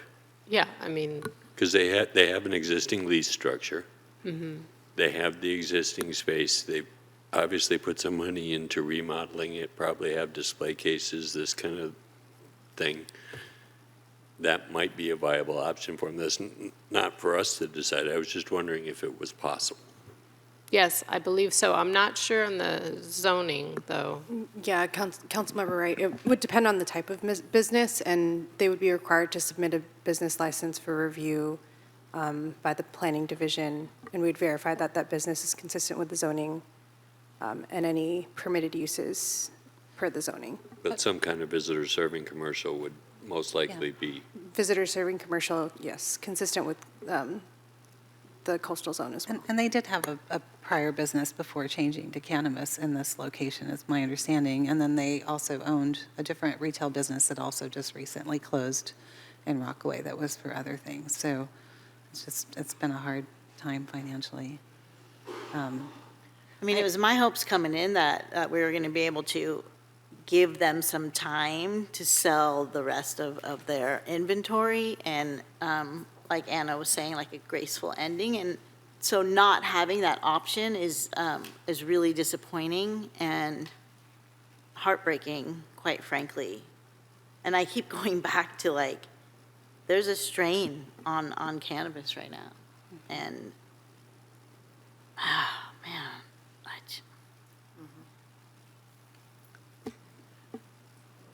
I agree. I think we're backed into a corner with no other option, unfortunately. Yeah. And I'm deeply sorry, and I think yeah, we're stuck with denying the appeal and the hopes that, and because it doesn't help in any case to change the ordinance, you're still going to lose months and be in a store that you have to pay rent for and can't operate, at least with cannabis. So this might be let me just try to see if this might stick. Is there any way for us to alleviate any of the money that's owed? Is there a legal way for us to alleviate any of the back money that's owed? So say we deny the appeal, then how can we show some grace? I don't know if there's a way to do that or not, Denise. So in terms of the tax monies that are owed by Seaweed, the city staff will continue to pursue that either through the payment plan or some other way. So that's not really something that's before this council to resolve tonight. The $25,000, $25,375 fee, public safety license fee, would still be outstanding. But if they're, I understand that would normally have to be paid for the whole year in October, but if they're ceasing cannabis operations 6 months into that, I mean, could we grant them a waiver of half of those fees, since they've only used half of the year as a possibility, and put that on a payment plan, knowing that it's not for ongoing services, it's for past due expenses? Without a code amendment or? Without a code amendment. This is just, the business is closing, so there's no more public safety costs associated with the business. And then put half of that $25,000 on a payment plan. And I think the council could provide direction however you want regarding the public safety license fee and prorating it, waiving it, on a prorated basis, or whatever the council wants to direct. We'll figure out the mechanics of doing that, but I would seek council's direction on that. okay, I would like to see us do that as a minimum. You ready? I would like to see us do that, too. If we could waive it, that'd be just the best. That'd be the most graceful thing we can do, although then we have to think about the money for the city. We're always having to think about that. I could support the prorated relief. Me too, yeah. They're good people, and that's the thing that I makes know. this so hard. That's what I said. I mean, that's exactly how I feel. All right, I'm ready to make a motion if no one else is going to. I know, nobody wants to make this motion, and probably nobody wants to second it either. I move to adopt the attached resolution to deny the appeal submitted by Anna Liano Williams, appellant, and uphold the city's notice of expiration of cannabis public safety license, termination of cannabis activity permit, and cessation of operations dated March 19th, 2025, issued to Seaweed Holistics LLC, located at 450 Don D Street, Unit 2, Pacifica, California, 94044, APN 022-021-640. And I further move waiver of half of the, or whatever. Or prorated share. A prorated share of the Public safety license. public safety license. Thank you, I was trying to remember That's okay. just which one it was. The public safety license fee that is presently in arrears. And establishing a payment plan. And establishing a payment plan for the payment of the portion that will be paid, that is owed. And I'm going to wait for city attorney to take that word salad and make it into something she understands. You got it? Yep, we got it. Do we have any, I was hoping we would waive the fee, all of it? Altogether. So not a prorated fee? I know. No, I'm just asking. I'm asking for clarification. Yes, that's. So what I you're asked. offering. That's what I asked in the. You're offering a friendly amendment to waive the entire cannabis public safety fee? Yeah. Well, since there's no second, the motion is not on the floor at the present. I would need to make a new motion anyway, wouldn't I? Yes. So Mary, is that a new motion? Yes.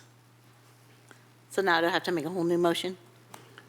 I'm going to make a whole new, is it my So turn? you, just to save time reading that, it would be and waiver of the cannabis public safety license fee and establishing a payment plan for the remainder of the taxes owed. Correct. I'll second that. All right. We have a motion and a second. Please vote. We just voted. Okay. The motion was made by Councilmember Beer and seconded by Mayor Pro Tem Bowles, correct? That vote passes unanimously. That was awful. Can we take a break? Yes. We may take a break. Yeah. Let us return at 10:20. That was one of the worst things I ever had. Recording stopped.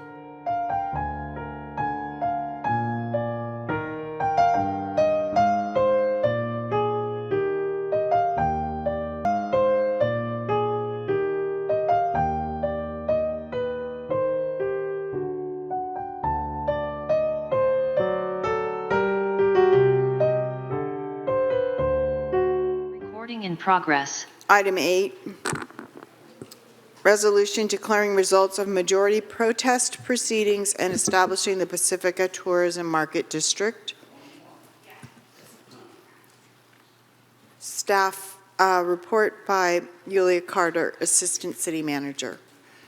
Hello again. I wanted to ask Deputy City Clerk to pull up the presentation. And we are going to be very quick on this one. So the item before you tonight is the public hearing and adoption of the resolution to establish the Pacifica Tourism Marketing District. And the presentation is being loaded right now, so we can.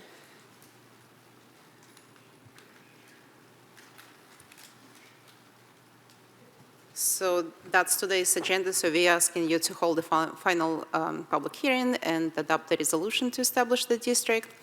And very briefly, just a reminder that on the summary page, you can see where we are in the process of establishing the district. We started this spring with the council's adoption of the resolution of intent to form the new Pacifica Tourism Marketing District to replace the current Business Improvement District. And we worked really closely with the BID board on defining the parameters of the new district. The notices were mailed in mid-March, and the council also held a public meeting, on second meeting in March. And since then, we also held a virtual informational webinar when we invited all lodging establishments to attend, ask questions, just to make sure everybody on the same page, understanding what is being proposed.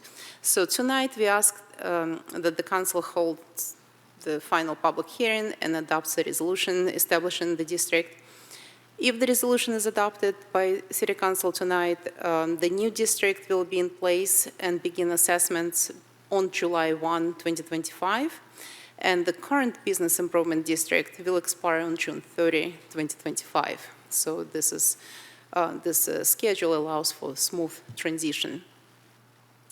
And we have Emily Brown with us today again to go very briefly about what action we're asking you to take, and just very quickly about parameters of the district.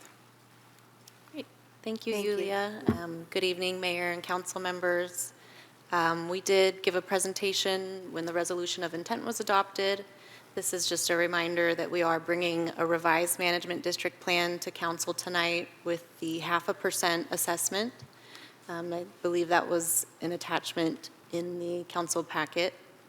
And then I'll just give a quick summary of the final parameters that are outlined in that plan. So again, 0.5% assessment on short-term room rental revenue, and that's on all lodging businesses within the city of Pacifica, so hotels, RV parks, and short-term rentals.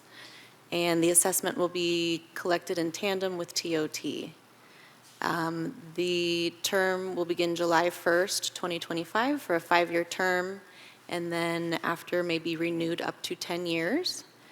And our next step, once the district is established, there will be an RFP process to select a nonprofit organization to serve as the owners association that will manage the district.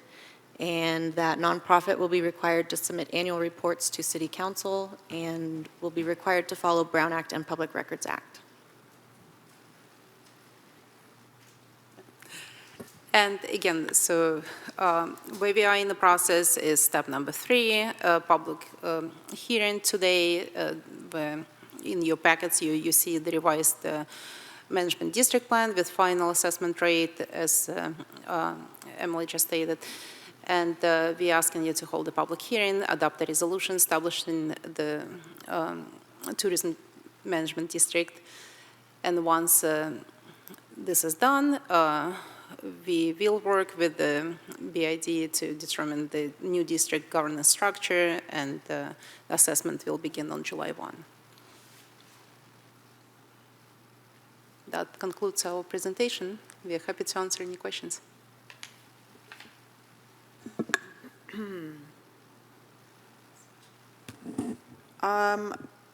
Mayor Pro Tem. Thank you for the presentation and for all your work working with the BID to come to a solution. I just wanted to ask, just reading the resolution, it doesn't mention the nonprofit at all, and I'm just wondering if that's intentional or potentially an oversight. Well, the nonprofit hasn't been selected yet, so we will have to go through the RFP process. And no, I understand that, but just, I mean, anyway, all it says in the resolution is that on item 13, the assessments to fund the activities will be collected by the city on a monthly basis in accordance with the street and highway codes. We don't need to say that there will be a nonprofit that will be controlling and managing these funds in the resolution. maybe it's more of a legal question than a, I don't believe it's a requirement to have that in the resolution. It is in the management district plan. It says that the city will contract with a nonprofit organization. okay. City Attorney, you don't see any issues? Yeah, I think so long as it's in the plan, that's fine, if that's All right. acceptable to the council. While there isn't anything that requires it to be in the resolution, the council could also change the resolution to add that if it's desired by the council. Okay, thank you. Okay. Any other questions? I have a question about the list of assessed businesses that appears on packet page 252 to 255. This list comprises all of the potential businesses presently licensed to do business in Pacifica as any sort of short-term housing in form of whether it's a hotel, whether it's a short-term rental, or anything. Is that correct? Correct. And then being this is a snapshot in time, and this also would, is it correct that this reflects the businesses that you mailed the notice to? Yes, that's correct. And then what feedback or questions, what number of questions or any feedback did you receive upon doing that mailing?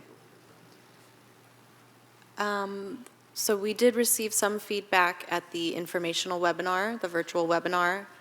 We just had 2 short-term rental owners attend that webinar, and they had some questions for us, mostly broad questions on how a district works and how the assessment would be collected, and mostly just some clarifying questions, but it sounded like they were supportive of the district. Okay.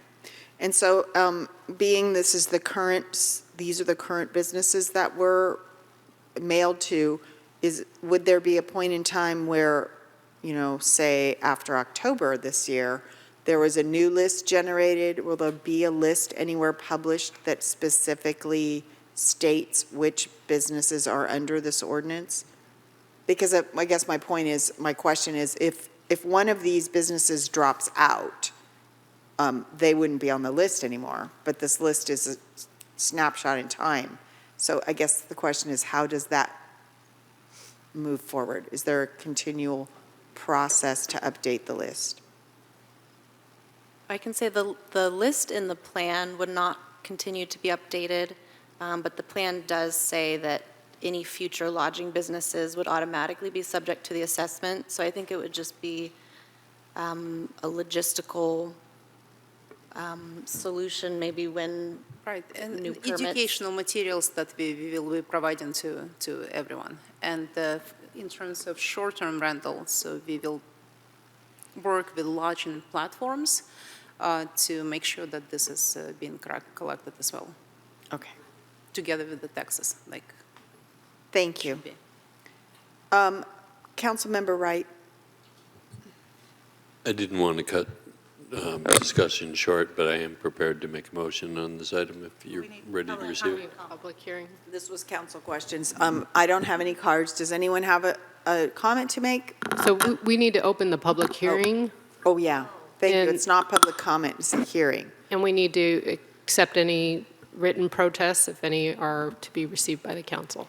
So we'll open the public hearing, and are there any written protests for the council to receive? There were no written protest. Okay. So public comment? I don't have any cards. Is there anyone on the phone? We have 2 raised hands. We have a raised hand in the audience. Oh, here comes a card. So we'll start here in the audience. Kimberly Finale, please go ahead. Good evening, council members. Kimberly Finale, resident of Pacifica. Really just a quick question, and which I realize may not be answered, but I'll throw it out there anyways. And I have not read this plan, so pardon me if it is in there, and I will stand corrected.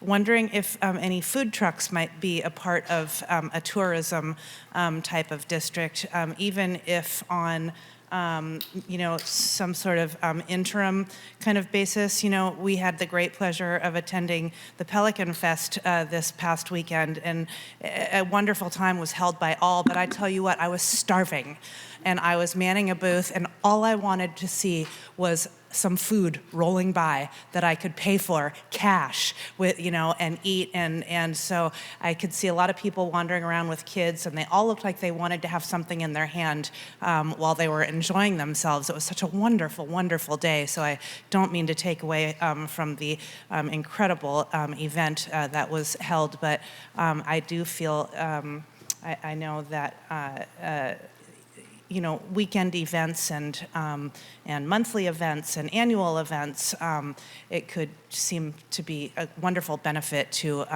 have some extension, of food along the way for us to all enjoy while we are enjoying this environment that we love so, so much. Thank you so much.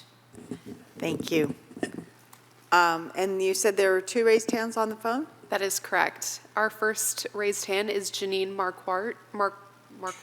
You may unmute yourself. Please go ahead. Hi, thank you. This is Janine Marquardt. Thank you for the opportunity to speak. I did attend the webinar, the informational webinar. Thank you for holding that. I guess to say that there weren't any hesitation or any conflicts would be sort of an understatement about it. As a short-term rental owner here in Pacifica, the primary complaint I would say we have is feeling like we're kind of being taxed to death a little bit here.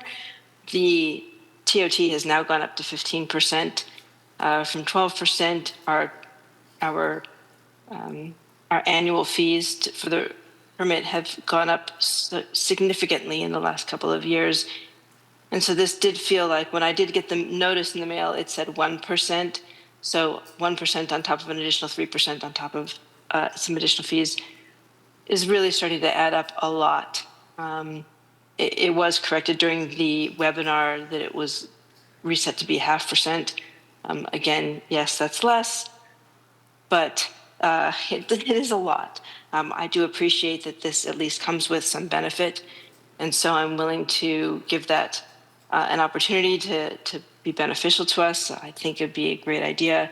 So I did want to at least register my concerns about more fees, because again, as those fees can be passed along, I recognize that. I have had to severely reduce my nightly rates over the years, the couple of years we've been doing this now, in order to get my place to get booked. And so as these fees continue to add up, my rates go down, which does add to a reduction in those fees. So I just wanted to register my concerns overall with doing business here and how this is affecting myself as a small business owner and how hard it is to continue to do business. We rely on our small business to help us stay in our house. It is part of our income. So thank you for the opportunity to speak and to let you know my concerns, although I am optimistic and hopeful that we will see some benefit from the marketing fees and this marketing district. So thank you very much for thinking of us in this opportunity as well. Thank you. Our next raised hand is Caitlin Quinn. Caitlin, you may unmute yourself. Please go ahead. Hi, good evening, Mayor and Council members. I hope you're keeping well. I know it's a long night. So I've been reading through the plan for this, and I'm 150% in favor of any kind of tourism activities that we can drum up to get revenue into the city.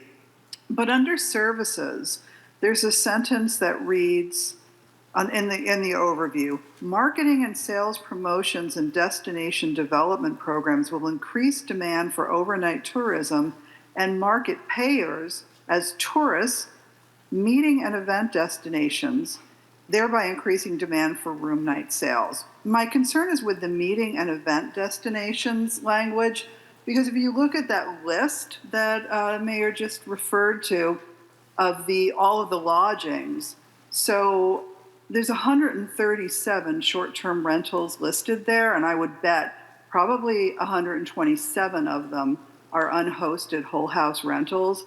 So I just want to make sure that we're not going down a route where we are going to be promoting those facilities as meeting and event destinations. Those are exactly the types of activities that have caused such problems in the neighborhoods. I mean, we know that there have been short-term rental operators who have rented out their homes by the hour for 20-person bridal showers. There are others who have used these properties for wedding parties and just, large, very disruptive gatherings.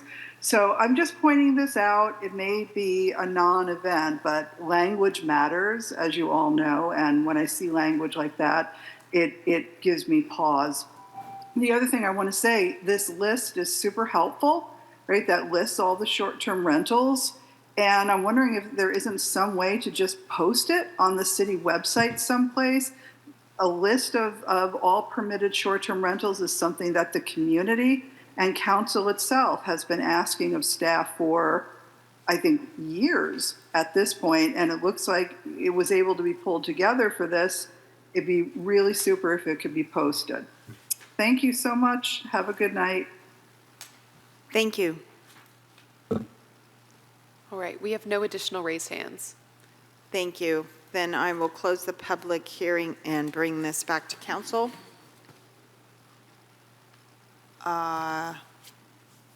For any questions and deliberation and a vote.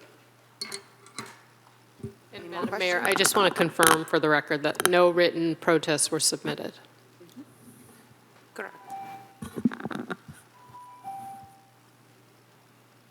Anything else? No, I'm, just to answer Kimberly's question, this is just about lodging, is my understanding. Yes, and thank you for that. Not food, but I Yeah. agree. I was hungry. I had to go buy something for Josh Becker because he was starving too. And then to Caitlin's question, I'm not sure where she was pointing to the language about event destination and maybe implying that the short-term It's rentals on were packet hosting. page 227, under Roman numeral 1 overview. It's the second paragraph under that says services. Mhm. Marketing, sales.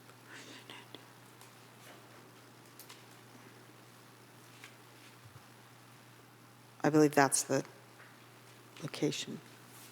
Did you find it? I found that section, I'm looking for that specific language. It's just in the overview paragraph, or it's in one of the other sub? I think she mentioned it was something about services. Did you see? Oh, there's a services subcategory. Yeah, if I may, my read on that is that when you're marketing a city for tourism, you're talking about the city and the events that occur in the city as being events that would attract tourists. And I think that that's what that paragraph is referring to. Mm-hmm. Those who come to Fog Fest need rooms to stay in, right? So I think that's generally what that's referring to. And if Yes, absolutely. Thank you, City Manager. So this is marketing Pacifica as destination, and the reference to events is exactly that. So events within the city, and promoting Pacifica as destination to visitors outside of the area. Not promoting somebody's private events. Right. Okay.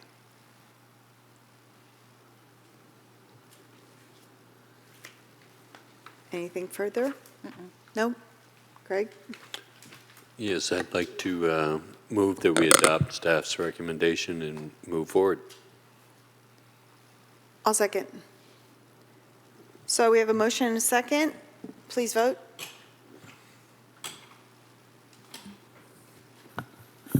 The motion made by Councilmember Wright and seconded by Mayor Beckmeyer passes unanimously. Thank you. All right, it's 8 minutes to 11. Mayor Pro Tem? We have two more items on the agenda. Right. So just so we don't have to do this multiple times, and then I move that we extend the meeting till midnight and hope that we finish earlier. I understand some Councilmember Espinoza might have to. I'll go with 11:30. I won't go with midnight. Yeah, okay, whatever. You make a different motion, my motion failed.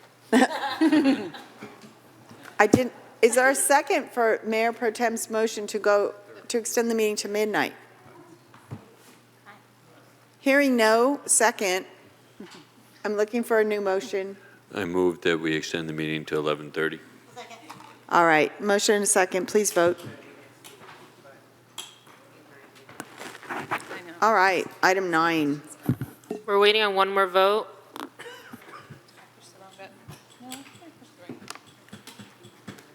The motion made by Councilmember Wright and seconded by Councilmember Beer to extend to 11:30 passes unanimously. All right, thank you very much. This is item 9, a resolution of the City Council of the City of Pacifica, California, declaring certain portions of city-owned property located at Montecito Avenue and Beach Boulevard known as San Mateo County Assessors Parcel Number 016-204-002, 002, and 016-294-620 in the City of Pacifica, the properties, as surplus land pursuant to the Surplus Land Act, Government Code Sections 45220 et sec, and directing the city manager to follow procedures set forth in the Surplus Lands Act. We have a staff report from Assistant City Manager Yulia Carter, and we have our consultant presenting as well from Cosmont, Mr. Cosmont. Please go ahead. Thank you, Madam Mayor. So you actually did the introduction for me, so I appreciate that. We are starting the surplus land process for the property of 2212 Beach Boulevard. And I want to turn it to Ken here from Cosmont Company to go over the presentation and the process. Great. Okay, very good. Madam Mayor and members of the City Council, good evening.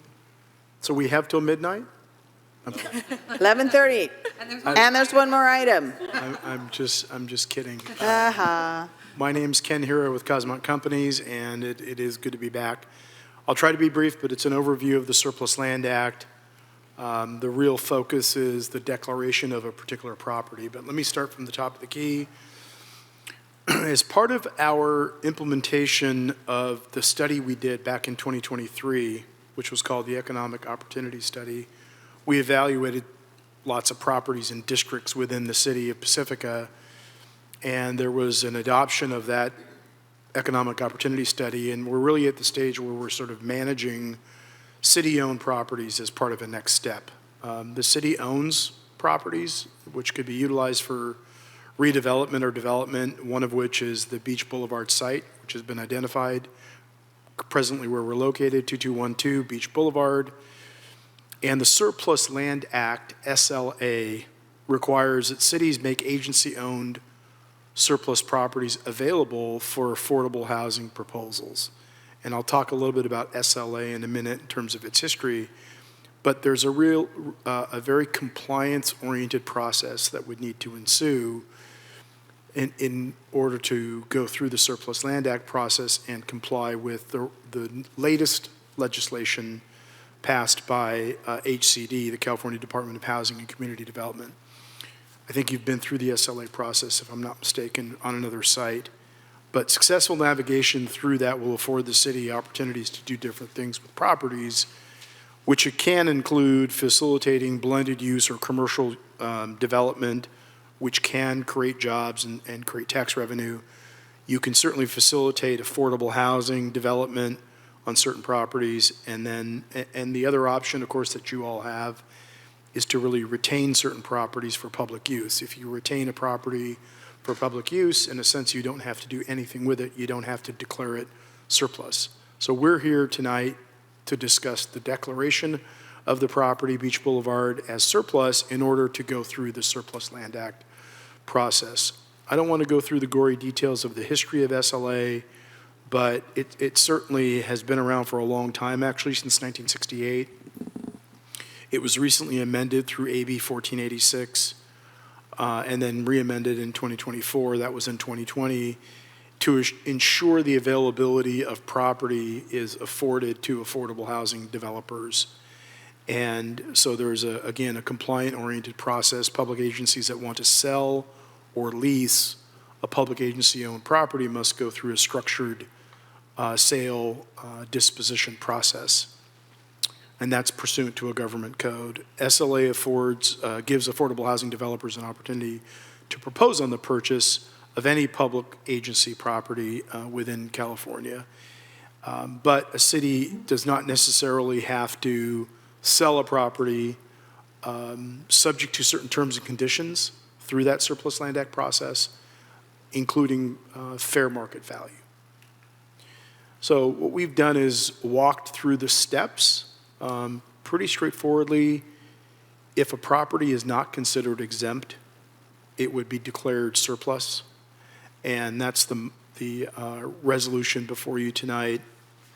If the property is declared surplus, then in order to go through the SLA process, the first step after that would be preparing and issuing a notice of availability. That notice of availability gives the affordable housing marketplace 60 days to respond.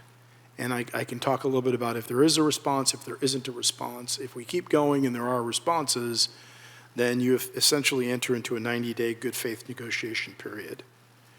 And following that, subject to the terms and conditions of those offers or of that offer, you would be able to make a decision based on those terms and conditions and ultimately go back to HCD and say, we've chosen to sell to affordable housing developer or not. And HCD has 30 days to issue you a letter of compliance if you can't come to those terms and conditions. At Cosmont Companies, we've been in, I've lost track of how many SLA processes, 20, 30, 40, and we're at the beginning, middle, and end of those processes. So we've seen a lot. We've worked with HCD over the years. We're in communication with them on different matters and subjects and questions. But tonight's strict decision-making is going to be a function of declaring this property surplus. At the end, if you were to get through it, 90-day good faith negotiation, then they give you a letter of compliance. The one thing that has to be done is the property needs a recordation against it that would require 15% of the units be affordable if 10 or more units were built. So the same thing I just talked about, the 60-day NOA, the 90-day good faith, and the 30-day HCD is kind of just identified in kind of a flow chart. It's really the same thing. One scenario I'll go through is during that 60-day period, the NOA period, if you got no responses from affordable housing developers, nobody expressed any interest, you can then certainly go to HCD and say, okay, I don't have any responses. They'll take their 30 days, give or take, and they would give you a compliance letter, again, during which or after which you would be able to do with the property that you will, and subject to the 15% affordable covenant. So the site, of course, we're just identifying it for obvious reasons. There's actually two parcels, a northern parcel, which is about 1.85 acres, the largest parcel, which is what we're on right now. It has the council chambers as well as the, bless you, the sewer lift station. And there's a blank area, which is essentially sort of a paper street. And then there's a southern parcel. So all of that combined is about 3 acres when you add it all up. And what we've done for your benefit is just walked through some dates. These are hypothetical dates.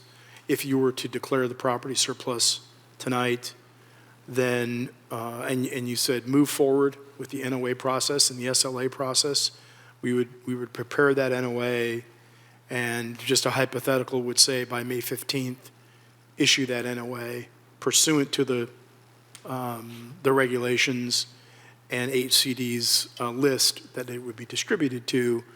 And so we spelled out some dates from there, 60 days, 90 days, we get you through October of 2025. Best case scenario, so to speak, HCD would have till about sometime in November to issue a compliance letter if there isn't any interest or a deal can't be cut. And, you know, that compliance letter would afford you to do something with the property. I'll just call it toward the end of the year. It is at least a 6-month process, assuming there's some level of interest. So the action tonight and what is on this slide is pretty clearly in the resolution that would be your decision to make. And so it's to adopt the resolution and declare that certain portions of the property surplus. Now, we had to go through some modifications in the description. You might have seen some updates to that resolution, and the reason is there just wasn't a clear or accurate description of what was on each of those parcels. That was really the main purpose of any changes to that declaration. It was just describing more appropriately what was on the north parcel versus the south parcel. So we're very, very clear that I think the resolution as written today would be accurate for execution if you chose to do that. Really, the next steps as far as what Cosmont would be involved with, if you were to choose to do that, is help prepare the NOA. We've done numerous of those. And quite frankly, in the notice of availability, I think it'll be important to explain to the marketplace the existing conditions on the site. You know, you have this building here, you have your council chambers, you have a sewer lift station here, you have some other storage that's being utilized for city purposes, and so it just wants to be clear of the existing conditions. And quite frankly, at the end of the day, there's sort of a mini due diligence period that many of the folks who want to express interest would go through. And if an affordable housing developer says, this looks like a good location, and they express that interest, again, we would get into that 90-day period. I think there could be some due diligence that happens between now and then for your part, including sort of evaluating market conditions, property conditions, right-of-ways, et cetera. And I think for tonight's action, it's safe to say that it's one step in the process. It's the very beginning. You all should be aware of, in my estimation anyways, each step of the way. NOA, expression of interest, good faith negotiation, clearance through HCD, and obviously your decision based on your prerogative to then do what would be the next phase of the site. And in our economic opportunity study, it was one of the sites that we definitely thought that based on its location could be well suited from a highest and best use perspective as a commercial use. And I think in the past, the city has contemplated hospitality on that site. And quite frankly, we don't see it any differently because, you know, it sits with an ocean view, if you will. And I think on 2 to 3 acres of land, there could very well be an opportunity for hospitality. I mean, that's our estimation from a highest and best use perspective, which then creates an economic development outcome for the city. So I'll stop there and certainly available for any questions. I have Councilmember Wright and then Mayor Pro Tem Bowles. I was interested from our Cosmont representative, is there any new legislation on the horizon that might affect this process? That's a good question. It seems like HCD has been visiting and revisiting the Surplus Land Act process because some of the changes, because it was amended 2020 but amended in 2024, and Bobby Valenti, my colleague, might be able to answer it, but some of those were extending the lease period. The original legislation, 1486, just as an example, said you could do up to a 5-year lease. That got changed to a 15-year lease. Okay, so that's interesting. I think some of the stipulations about how to get more affordable housing is really what their goal and objective is. And I don't know the current state of new legislation that's in the works that might further alter, the Surplus Land Act, but I don't know what the real outcome of this process has been either with respect to actually the building of affordable housing. And then we still maintain absolute control over the property and what happens on it once we pass this, right? Yes, you do, and the only restriction, if you were to get through that quote-unquote 180-day period, would be the 15% covenant for affordable units at 10 or more. That's all I have pre-public comment. Mayor Pro Tem? Yeah, thank you very much for your presentation. I know this land has been vacant for a long time, and we're all anxious to see something change. Can you tell me, so just thinking about this going to a nonprofit developer, how much detail is in the NOA? Not just the uses, but also like explaining the hazards and, some of the other constraints on the site? Yeah, I'll just say from our experience, it felt like we were putting more information in the NOA early in the SLA process, if that makes sense. A couple years ago, if you will, it felt like there was a lot of information put into the NOAs. It seems that HCD has either preferred or dictated that the openness or the opportunity for the NOA to reach the affordable housing market is as broad as possible. So we can't really put in there per se, and somebody can correct me if I'm wrong, City Attorney, I mean, you can't put in there the results of a Phase 1 or a Phase 2 environmental report. It wants to say, city owns this property, it's X acres, this is what's on the property, and if you have interest, you can raise your hand, write us an email, write us a letter of intent, and tell us that you'd like to learn more about it. And tell us, I'm sorry. That you might want to learn more about Okay. the site. Okay. And I think that's when that 90-day period takes place, where there might very well be, because that's part of good faith negotiations, is maybe we do have some reports. Maybe there is a characterization of the site. Maybe there is more detail from an engineering perspective of how the sewer pump station operates. Now, I think How loud it is or smelly it is or, things like that. Absolutely, absolutely. And those are all fair questions for any developer, any party to try to explore. I mean, if any of us were buying the property for affordable housing or commercial or otherwise, I think we're going to want to know those things. I think the way the resolution is written, the pump station is being identified as not being declared surplus in so much as it's not being transferred. We're not selling that to anybody. It needs to remain on the site for all intents and purposes.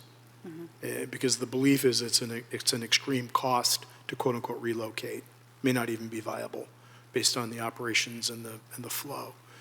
So I think folks need to understand it's in place. It's going to be there, and it's going to be an adjacency. Right, I understand that. I guess I'm thinking more about sea level rise hazards, and then I was asking about utilities, and there's apparently a main sewer line that runs right through the site. It looks like in what would have been the public right-of-way, and, I mean, you wouldn't want to build a building on a sewer line, so do we explain that? Is that something that would be costed that the city has to take care of beforehand, or that they would have to, pay to move as part of their project? When do those kinds of things get worked out? I think in the 90-day period, if there is an expression of interest, those all need to be discussed. But remember, your obligation, I don't believe, is to necessarily be longer than that. Now, if a party says, hey, we're really interested and we want to move this and we want to go do a study, you all have to make a decision on how much due diligence and how long that period really wants to last. But how much, I guess I was under the impression that in the 60 days, a nonprofit developer had to come up with some kind of reasonable proposal. So, I mean, it seems like they would need to know some of this information. Yes, and the proposals that we've seen, and when you say reasonable, they're going to make offers or letters of interest that obviously aren't binding, that tend to be subject to due diligence. But their economics, the way the affordable housing developers typically pursue real estate, their economics, in our experience, has been relatively consistent. There's not a lot of ability for the affordable housing developers to pay an amount or certainly fair market value for land. You know, usually affordable housing projects are subsidized, let's put it that way. So in their effort to say, we'd like to build here, it certainly isn't going to be able, they're going to say to a city, well, we don't expect to have to move a sewer pump station, or we don't expect to move a sewer line in our economics. Otherwise, that just further creates the subsidy effect and impact. So they'll make a more generalized offer, I think, generally speaking. And then I think during that 90-day period, you have those conversations. And if there's cost estimates that are needed or high-level cost estimates that they're desiring to talk about, it would be their decision whether they want to move forward or not, and your decision whether those economics make sense. Okay, it just seems like more work for them, you know, twice if they don't have all the information up front, but I understand what you're saying. And at what point would we have a final appraisal of the site? When does that, where does that fall into? Well, I think the establishment of fair market value will become an important point, an important due diligence point. And I think that should be at some point during or at the beginning of that 90-day good faith negotiation period. Okay, so not the 60, but the 90, if we have an interest. I think it's a fair time frame to do something like that, is to establish that value more or less. Okay, all right, thank you. Councilmember Espinoza. Is there any concern about the sewer pump in there being like a health issue for that? Is that a concern? Because if it is, there is no point to selling the property. People probably going to say it costs too much money to remove the sewer pump line there. Or they might think that it's not healthy to build anything for people to live there. I don't think that right now the resolution contemplates the moving of it. The real question would be, can a commercial use or a residential use coexist next to it? And I don't know the answer to that. It's been operating for a long time. And what are the implications of its use relative to a use next door? And Madam Mayor, if I could just add here that this is the first step in the process, as explained during the presentation. This is just the first step of the Surplus Lands Act process. And so one of as part of this resolution, we need to specify which portions of the property are not going to be needed by the city anymore. The city still uses the pump station. So we've indicated in the resolution that that is not something we're designating as surplus. But the rest of the portions of the property are likely things that the city will not need. So as part of the process, and during the good faith negotiation period, there may be some analysis or review of the pump station with whatever other use is being considered. But at this part of the phase, we're really just asking the council to decide whether or not to go forward and take that first step to designate portions of the properties as surplus. Are we going to spend some money? How much are we going to spend? How much money are we going to spend trying to sell this property? Is there any amount of money that we're going to be putting up front, or that we need to kind of spend? Well, typically, our goal and intent would be that we're not spending any money to sell the property, that whoever we're negotiating with would be paying the costs of studies But that would be negotiated, whether there's a discounted price if something, that they needed to study. It's all part of the negotiations, and Mr. Hira could speak to maybe how that plays out. But the goal is that we're not spending money. We're selling the property and it being utilized for a use that will help the city financially and help council's other goals. Are you going to place the property in one of those websites where a lot of different people are going to be bidding on it, or it's going to be like a private type of bid?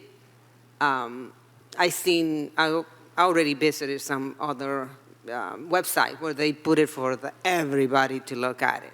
So, and I noticed that you have a minimum bid and a maximum amount. Even though somebody, I would say people are bidding, the minimum that you will take is 200,000. Someone comes with 300,000. So you guys are going to choose whoever is, I forgot the word that you were saying. The person who is responsible, is that what you're saying there? The responsible bid, you will take the responsible bid, not the highest, is that right? So there's maybe two different processes we're talking about here. In this Surplus Lands Act initial step process, the property gets pushed out to affordable housing developers, which is a list that I believe HCD maintains. So it goes out to, a list that they already have, and anyone else can express interest. Now, if you're talking about the process that ensues following the Surplus Lands Act, if we get a letter of compliance and it's not being developed as affordable housing, that process is an entirely different process where the council will discuss and dictate what the request for qualifications and request for proposals is going to include for the use of this site that the council envisions. And that will then get marketed once the RFP goes out. We'll market that as widely as possible to both targeted potential proposers as well as widely, because we want to get us as many competitive proposals as possible on our property.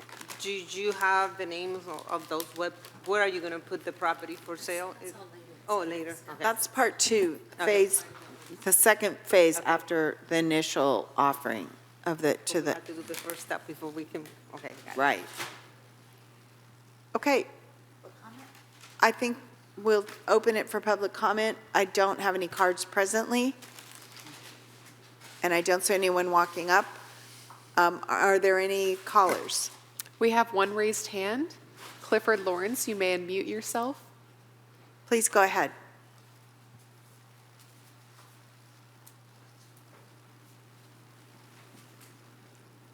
Hello, Cliff Lawrence here. Thank you.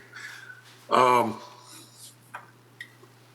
question, is there anything in law that prevents us from putting the nonprofits at a disadvantage that we ultimately sell the property to a pro-profit thing for a different deal, such as, okay, we say our minimum bid's 200,000 during this period for nonprofits. Is that also the minimum bid for the period after that when we're going out to the commercial businesses? I think we would be very much disappointed if we decided not to give the same incentive to the nonprofits for housing. So that is my concern, and I don't know if there's anything in law that prevents it or if it's just our own integrity, whatever, however you want to phrase that. Thank you. Thank you. There are no more raised hands. All right, thank you. Then I'll close the public comment and bring it back.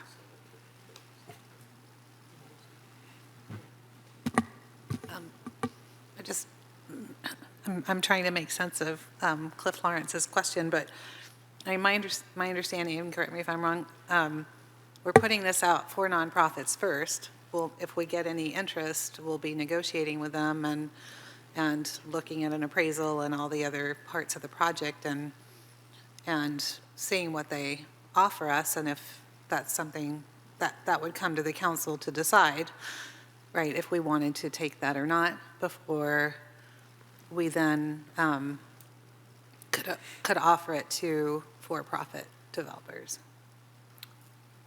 Yeah, I don't, is it limited to nonprofits, though? It's just HCD's list of affordable housing developers. I don't know that it's specific to nonprofits. So, but yes, that's generally correct, that this is, so we're just taking the first step in the process. You know, we'll send out the notice of availability, see if anybody gets a response, and then if there is a response, then the city is obligated to enter into good faith negotiations with whomever responds. Okay. And at what point would this come back to council if you have someone that's interested? And I mean, like, there might be some negotiations about that sewer pipe or whatever it is that we have in the agreement. Yes, I think if there are offers that, you know, we negotiate deal points and we believe that it's appropriate to bring it back to council for further consideration, it would come to council. Certainly, any type of proposal for a sale of the property would come back to council. Okay, thank you. Council Member Beer. Well, I'm ready to make a motion. Okay. All right. I move to adopt the attached resolution to declare certain portions of the city-owned properties located at Montecito Avenue and Beach Boulevard as surplus land and direct the city manager to follow the procedures set forth in the Surplus Land Act, California Governmental Code section, and finding the action exempt from the California Environmental Quality Act pursuant to CEQA guidelines section 15312, class 12. Second. All right, we have a motion and a second. Please vote.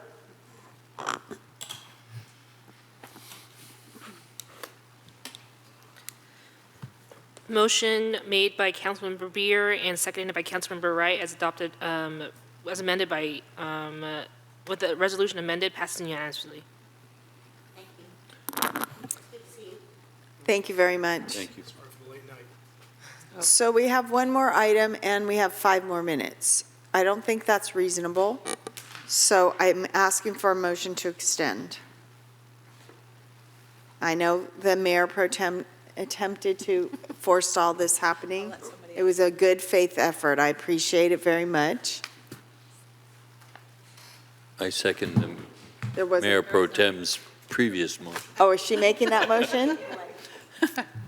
Sure, I'll make that motion again to extend till 12, but we'll do our best to go faster. Very, very well. We have a motion and a second. Please vote. Oh, sorry. Oh, wait. Vote again? Vote again? Are we good?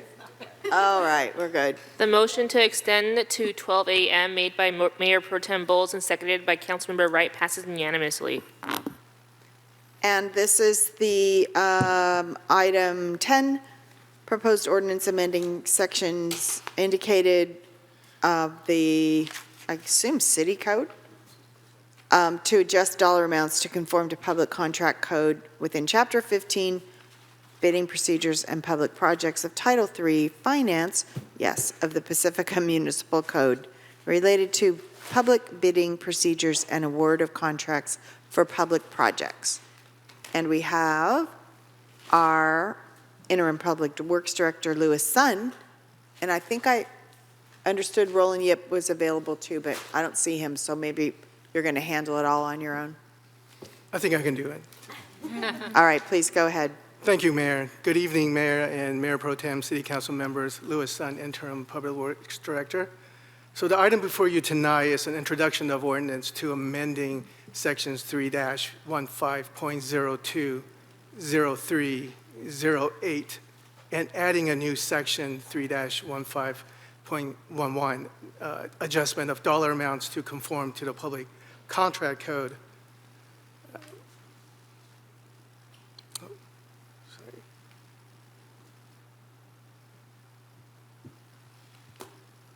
So under Assembly Bill 2192, which went into effect of January 1st, 2025, cities that have elected to become subject to the California Uniform Public Construction Cost Accountings Act, CUPCUT, may increase their bidding threshold for public projects.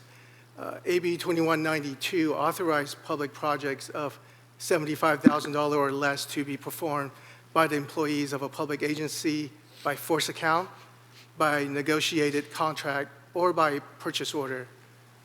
Authorize a public project of $220,000 or less to be let to contract by informal procedures, and requires public project of more than $220,000 to be let to contract by formal bidding procedures.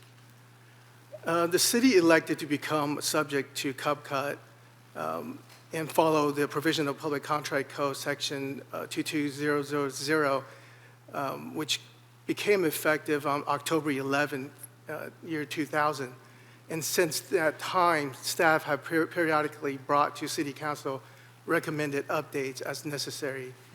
The CAPCUT public project bidding limits and procedures set forth in Public Contract Code Section 2032 are also set forth in the Pacifica Municipal Code, Chapter 15, Bidding Procedures for Public Projects within Title III, Finance. Here in this slide, you'll see Section 3-15.02.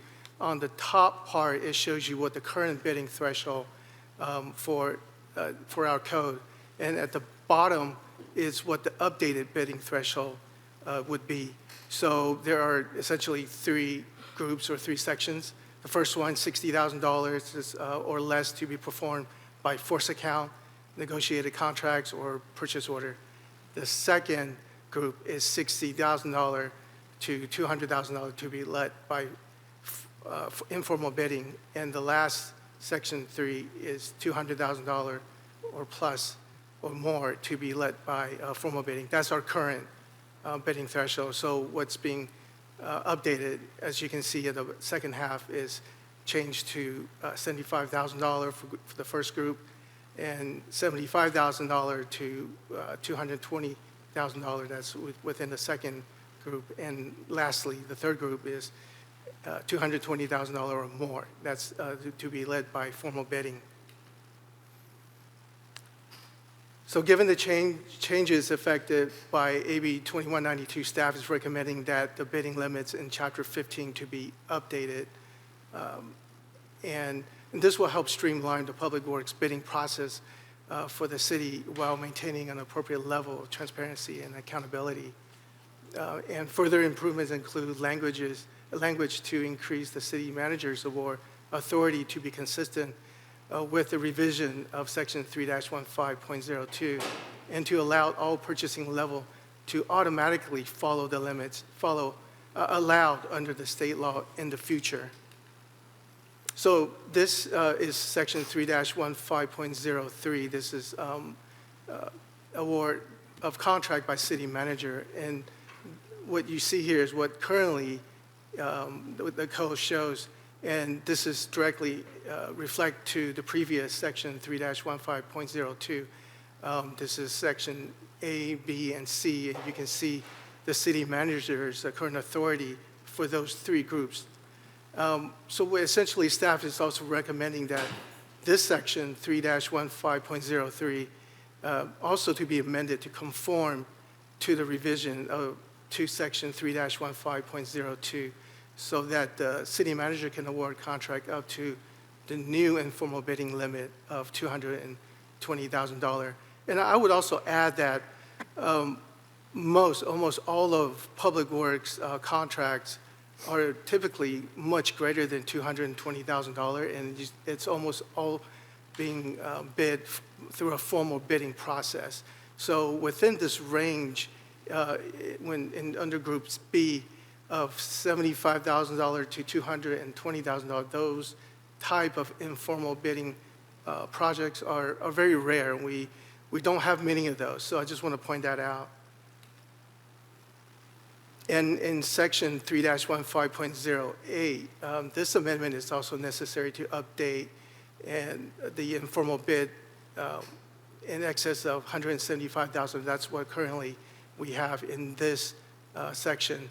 So we're also proposing to increase a new informal bidding limit of $220,000, and the new limit in the public contract code section 22034, section D. And lastly, in section 3-15.11, this is a new section that we propose to add, and this proposed ordinance to specify that legislation amend the dollar threshold in the public contract code, section 22032. Then the bidding limits in Pacifica Municipal Code, section 3-15.2 will automatically adjust. So the recommended action is to introduce by title only and waive further reading of an ordinance repealing and replacing section 3-15.2.3.8 and adding a new section, point 11 of chapter 15, bidding procedures for public projects within Title III Finance of the Pacifica Municipal Code relating to the public bidding procedures and award of contracts for public projects. And this is the presentation. Staff is available to answer any questions. Councilmember Wright has a question. I'll make it quick. First, I'm sorry for saving you to last and making you stay so late. Thank you so much for hanging in there with us. But does that $220,000 number include contingencies and potential change orders? Correct. It would include all of that. So it would not be able to go, we will not be able to go over that amount. So we couldn't get a bid for a sidewalk and build a new pier? Correct. Okay. Mayor Pro Tem Bowles? Yes. I'm sorry, I have to be careful, ask questions, don't deliberate. And it's late, and I can't think too clearly. But basically, so the increases per the state law to bring the numbers in line are like 10 to about 20%, from 60 to 75 and 200 to 220.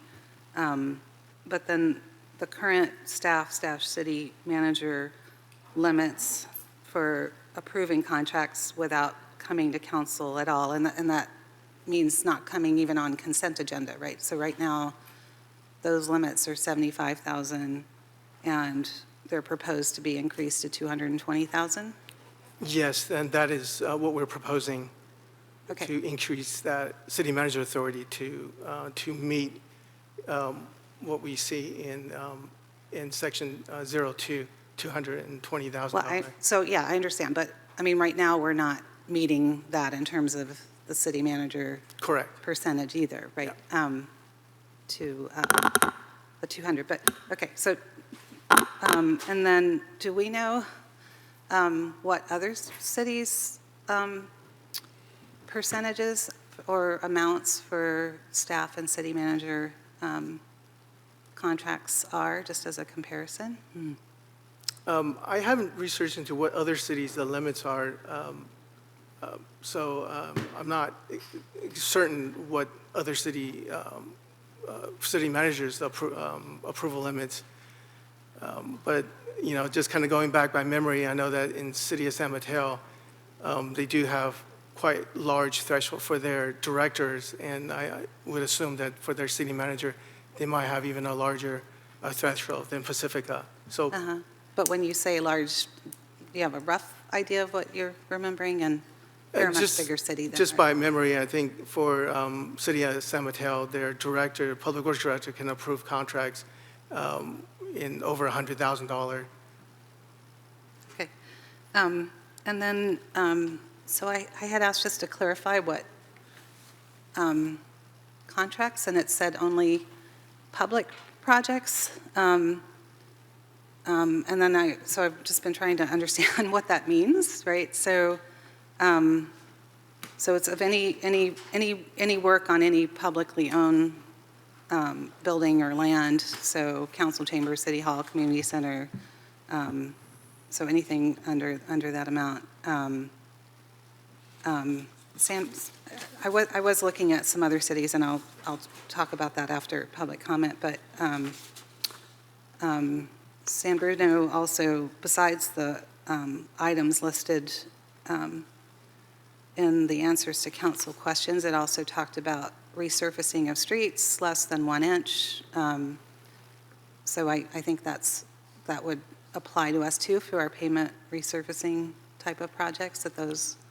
Yes, I think those would be qualified as public projects. Okay. Yeah, Mayor Pro Tem Bowles, I think generally public projects as defined really just refers to when you're doing any kind of construction or improvements. And what's not included are things like design contracts, professional service contracts, those types of things. So it's most contracts that would be falling under. And that's the reason why Mr. Sun made the statement that we don't have many projects that are public projects that fall less than $220,000. I mean, there are some, of course. Some fall under emergency provisions, like time and materials repair to the seawall, which might be $75,000 or $125,000, but those are sort of addressed under different code. Okay. And to the larger point, for some of your questions and what other cities do, so we're sort of halfway following state provisions here. We're saying, the state's establishing in this code, here are some best practices in public contracting and authorities for cities to be efficient in implementing their public works projects, and they make those threshold suggestions, and the history in Pacifica has been, okay, but we're going to only authorize lower thresholds, and that generates much more staff work in bringing contracts to council for those lower thresholds, which is a decision the council can make. Right. And we raised those in the last year or so. It was my. Yeah, we raised from 50,000 to 75,000, and that was the threshold. But again, and that 75,000 threshold still exists for all those other types of contracts. But for actual public works contracts, the state code recommendation is this, and so that's why we're following that recommendation. Falls under the council's efficiency goal and stewarding of public infrastructure goal. Okay. So the couple of other items of work. So one was landscape maintenance, which I assume includes trimming, pruning of trees, and I know there've been some big contracts for that work coming up lately. So that also, I just want to confirm that also falls under those public contracts. General maintenance doesn't fall under a public project. It could still be subject to prevailing wage requirements, but it's not subject to the bidding requirements. Okay. And then work on the sewage treatment plant would fall under under those same requirements in the 220? Construction work? Right. Yes. In the Yes. 222? Yes. Okay. And keep in mind that a public project is governed by the informal, formal bidding process set by CUPCA. And so it's very regimented in what the city can do to publish the bid, to accept the bids, and then award the contract. So even if a bid were to come to council to be awarded, there's not a lot of flexibility that the council has in, say, like making changes to the bid or awarding the, giving a different award of the contract. It's very, you have to award the contract to the lowest responsive and responsible bidder, which I think was discussed earlier. That is the appropriate approach for public project contracts that are subject to the public bidding process. Thank you. Okay. I'm going to open public comment, or did I do that already? No. Public comment. I don't have any cards on this item. Are there any callers on the Zoom? We have one raised hand. Clifford Lawrence, you may unmute yourself. Please go ahead.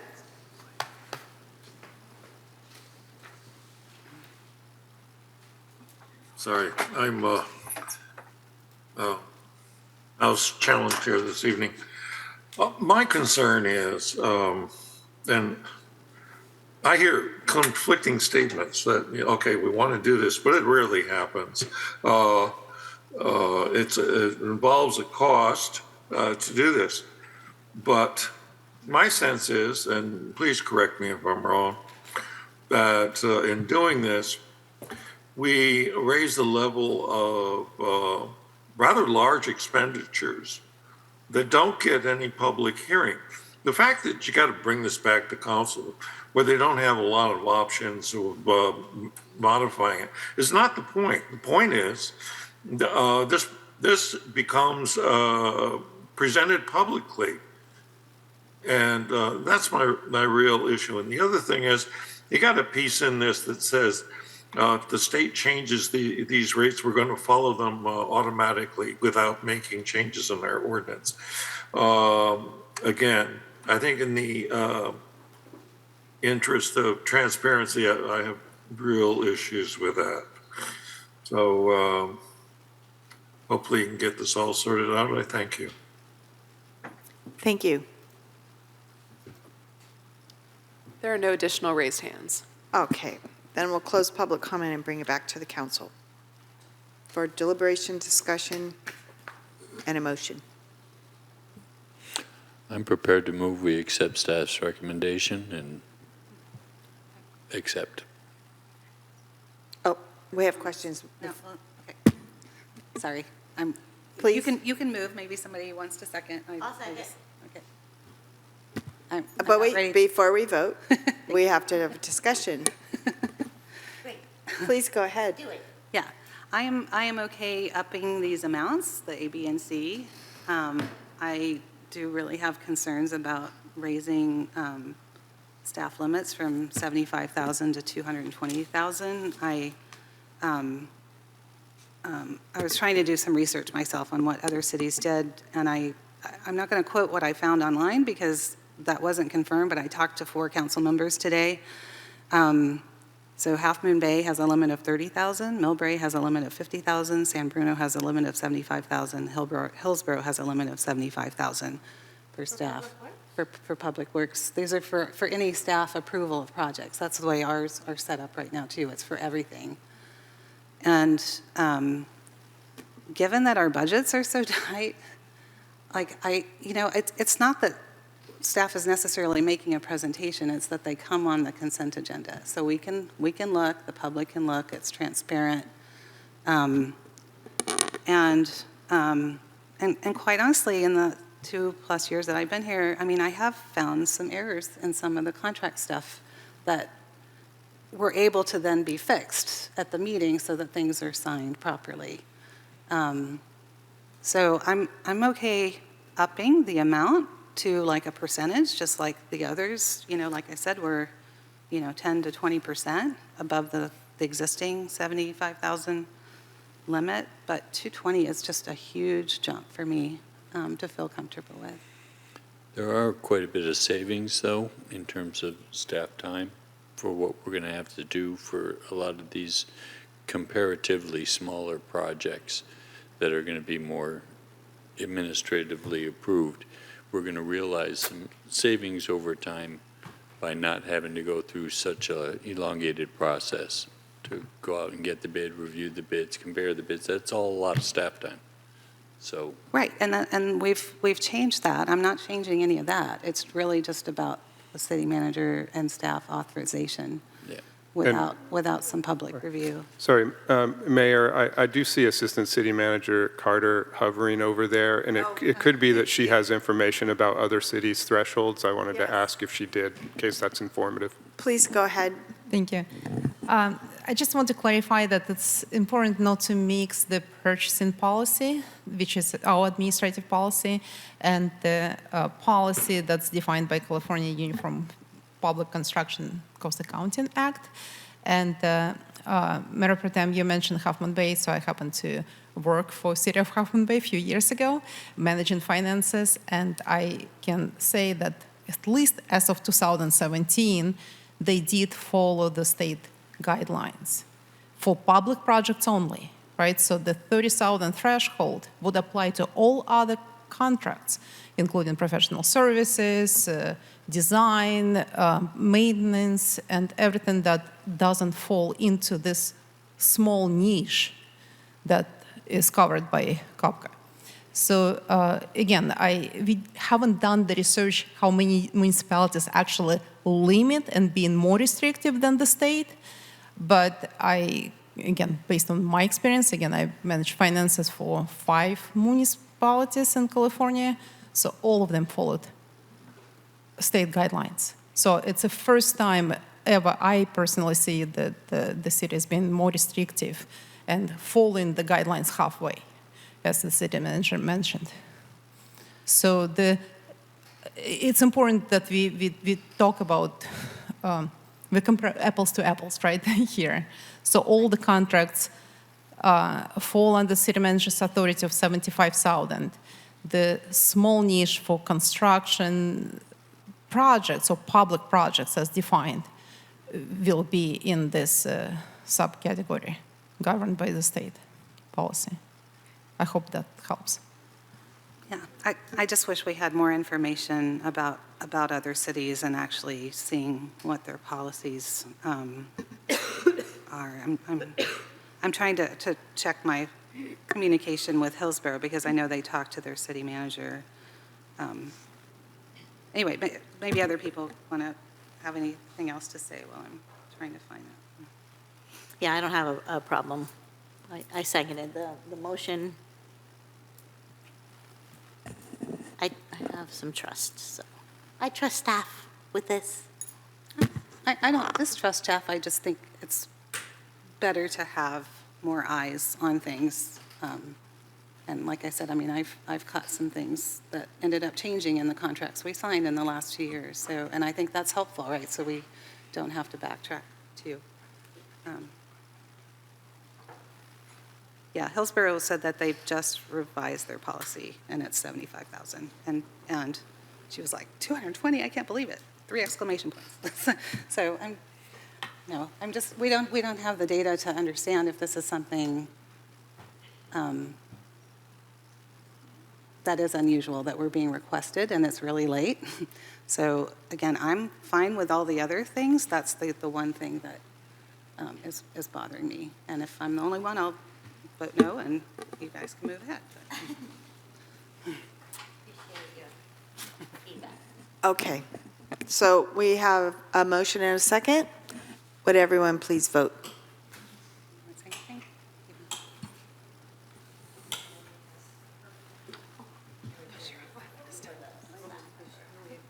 No, I pushed mine. Where are we? The motion made by Councilmember Wright and seconded by Councilmember Beer passes 4-1 with Bowles opposed.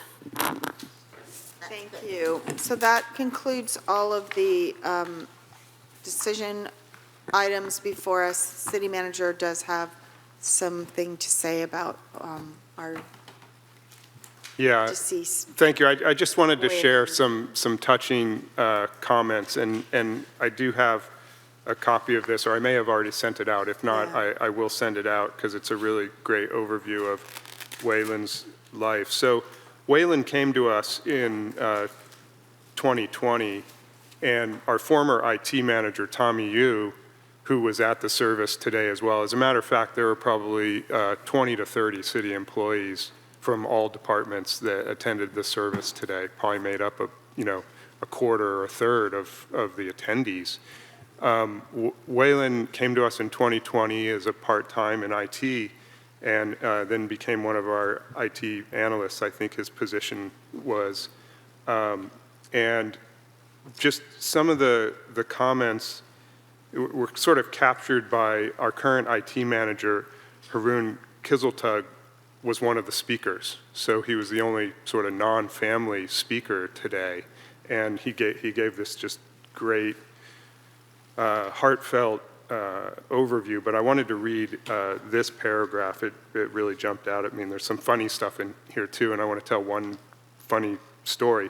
But Haroon said, "Waylon was truly one of the gentlest souls I've ever had the privilege of knowing. He had a quiet, calming presence that made people feel at ease and a heart full of kindness. He was the kind of person you could count on, whether at work or in life, and he did it all without seeking recognition. He was simply there for others, always reading, always ready to listen, help, or share a good laugh. And then Haroon states in here that